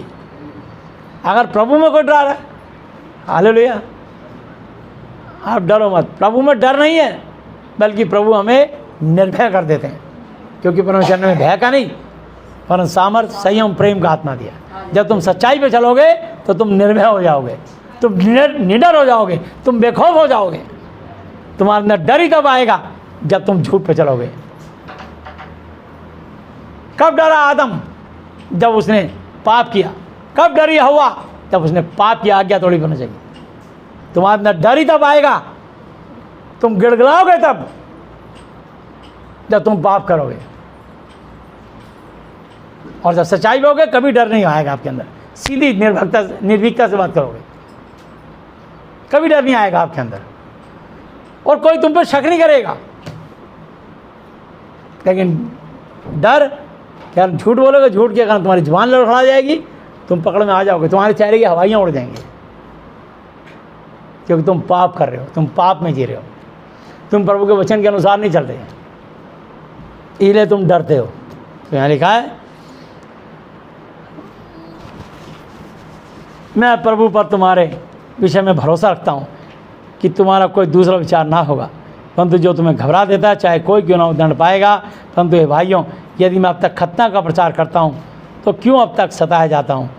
फिर तो क्रूस की ठोकर जाती रही। भला होता कि जो तुम्हें डांवाडोल करते हैं वो काट डाले जाते।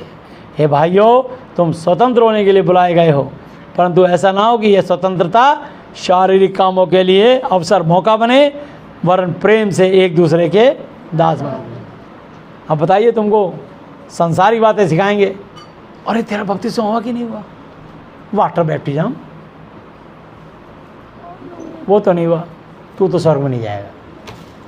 और तेरे को अन्य भाषा मिली नहीं मिली, नहीं, और तेरे को स्वर्ग की भाषा नहीं मिली, पवित्र आत्मा नहीं मिली, ऐसी ऐसी बातें करते हैं, तुमको डराते हैं।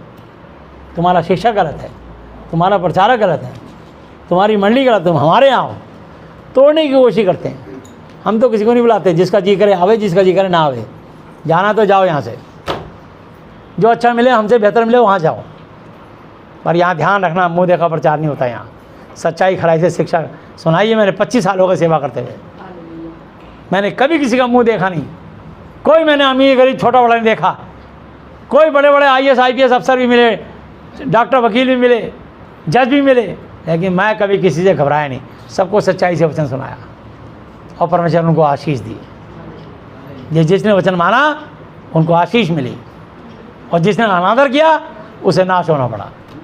क्योंकि लिखा है, पहला पता 2 की 8 आए थे, वे तो वचन को ना मानकर ठोकरे खाते हैं, इसके लिए वो ठहराए भी गए थे। मत मानो, देखो ठोकरे शुरू हो जाएंगे। यहाँ कलीसिया लग रही है, तुम्हें गर्मी लग रही है, इनको गर्मी लग रही, प्रभु ने सब 2 AC लगा के तुम्हारे लिए इंतजाम कर दिया। हमने कहा तो अपनी समझ का सहारा ना लेना, वरन संपूर्ण में से यहोवा भरोसा रखना। एक बार चल तो सही इसके भवन में, पता नहीं प्रभु कौन सा वचन तेरे को छू जाए, तेरी जिंदगी पलट जाए। हालेलुया। क्योंकि सारी व्यवस्था एक ही बात में पूरी हो जाती है कि तू अपने पड़ोसी से अपने समान प्रेम रख। पर यदि तुम एक दूसरे को दांत से काटते और फाड़ खाते हो तो चौकस रहो, सावधान रहो कि एक दूसरे का सत्यानाश न कर दो। पर मैं कहता हूँ, आत्मा के अनुसार चलो तो तुम शरीर की लालसा किसी भी प्रकार से, किसी भी रीति से पूरी ना करोगे, अगर आत्मा के अनुसार चलोगे तो। हालेलुया। शरीर आत्मा के विरोध में, आत्मा शरीर के विरोध में खींचातानी करते दोनों ऐसे।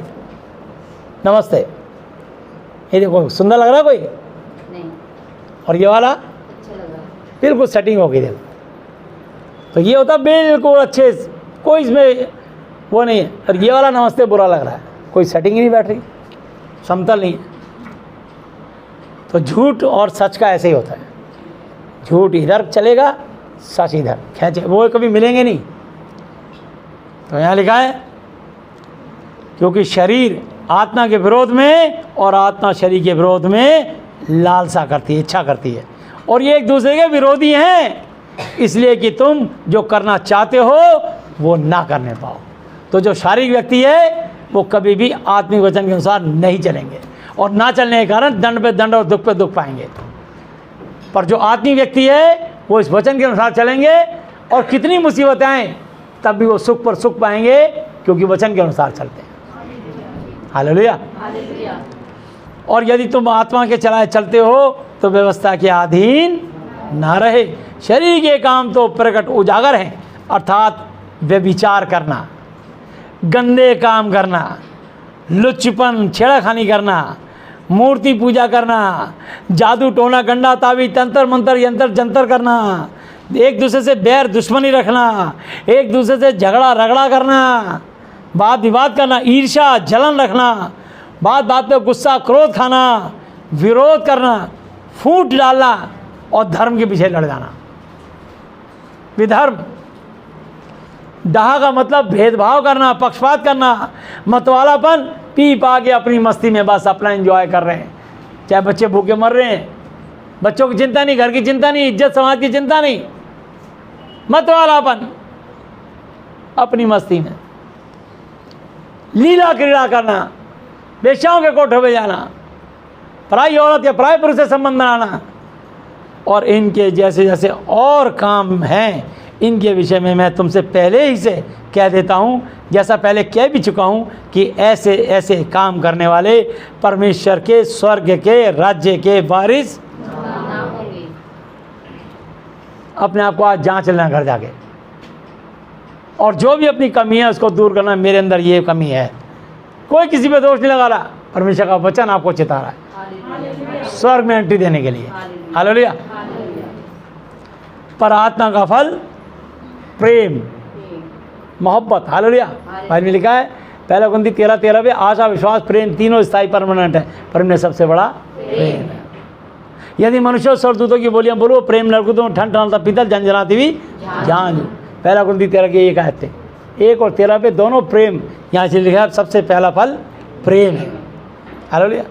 आनंद है, जब प्रेम आ जाएगा आपके अंदर आनंद आने लग जाएगा, मेल मिलाप हो जाएगा, धीरज पेशेंस रखोगे, एक दूसरे पे कृपा करने लग जाओगे, भलाई करोगे, विश्वास करोगे यीशु मसीह पे, इस वचन पे, शिक्षा पे, और नम्र और सॉफ्ट होने ले जाओगे। महिमा से पहले नम्रता आती है। हालेलुया। और संयम, पेशेंस रखना, ऐसे ऐसे कामों के विरोध में कोई भी व्यवस्था नहीं।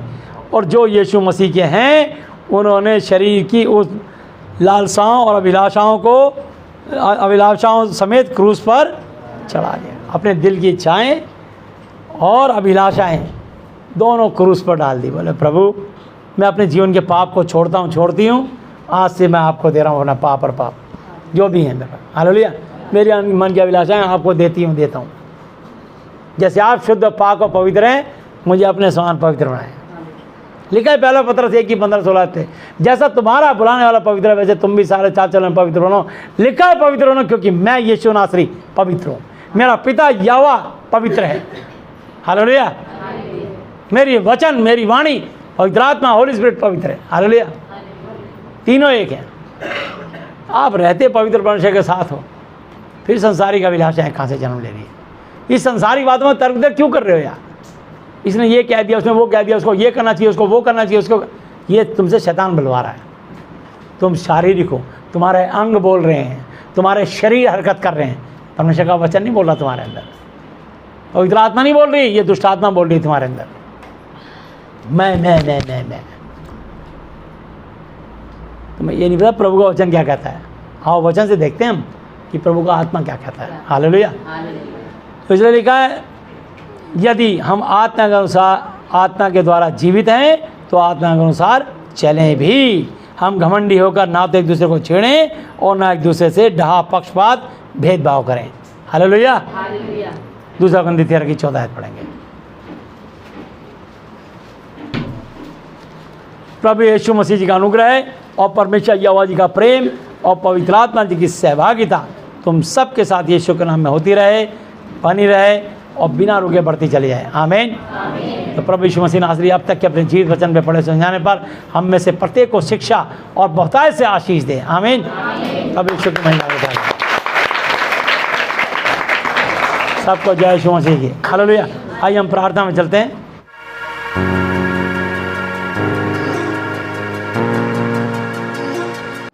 हे हमारे पिता, आप जो स्वर्ग में हैं, आपका नाम पवित्र माना जाए, आपका राज्य आए, आपकी इच्छा जैसी स्वर्ग में पूरी होती है वैसे पृथ्वी पर भी हो।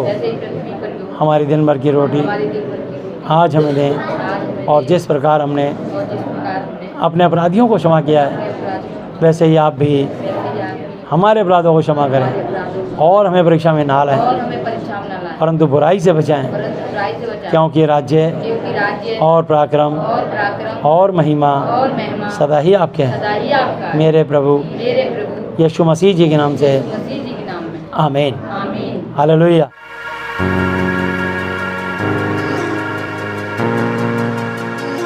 प्रभु यीशु मसीह जी, आज मैंने जितना भी वचन सुना, ये सब वचन मेरे और मेरे परिवार के हर सदस्य के जीवन में 1000 गुना फल लाए। प्रभु यीशु मसीह जी, आज मैं इस धरती पर अपने पूरे दिल से अपने सब अपराधियों को क्षमा करता हूँ और आपसे प्रार्थना विनती और निवेदन करता हूँ कि आप भी मेरे पापों को, श्रापों को, गुनाहों को, गलतियों को, जानी जानी भूलों को क्षमा कर दीजिए। प्रभु यीशु मसीह जी, आज से आप ही मेरे पिता, गुरु और परमेश्वर हो। मैं आपका बेटा, चेला और विश्वासी हूँ। प्रभु यीशु मसीह जी, आज से आप ही मेरे पिता, गुरु और परमेश्वर हो। प्रभु यीशु मसीह जी, आप मुझे और मेरे परिवार के हर सदस्य को मानसिक चिंताओं से, आर्थिक समस्याओं से, शारीरिक बीमारियों से और हर तरह की अशुद्ध आत्माओं से आज़ाद, चंगा, स्वस्थ कर दीजिए। मेरी प्रार्थनाओं को सुनने के लिए धन्यवाद। धन्यवाद पिता यहोवा जी, धन्यवाद प्रभु यीशु मसीह जी, धन्यवाद पवित्र आत्मा जी, मेरे प्रभु यीशु मसीह जी के नाम से आमीन। Hallelujah, hallelujah, hallelujah. बोलो प्रभु यीशु मसीह जी की जय। सबको जय यीशु मसीह जी के।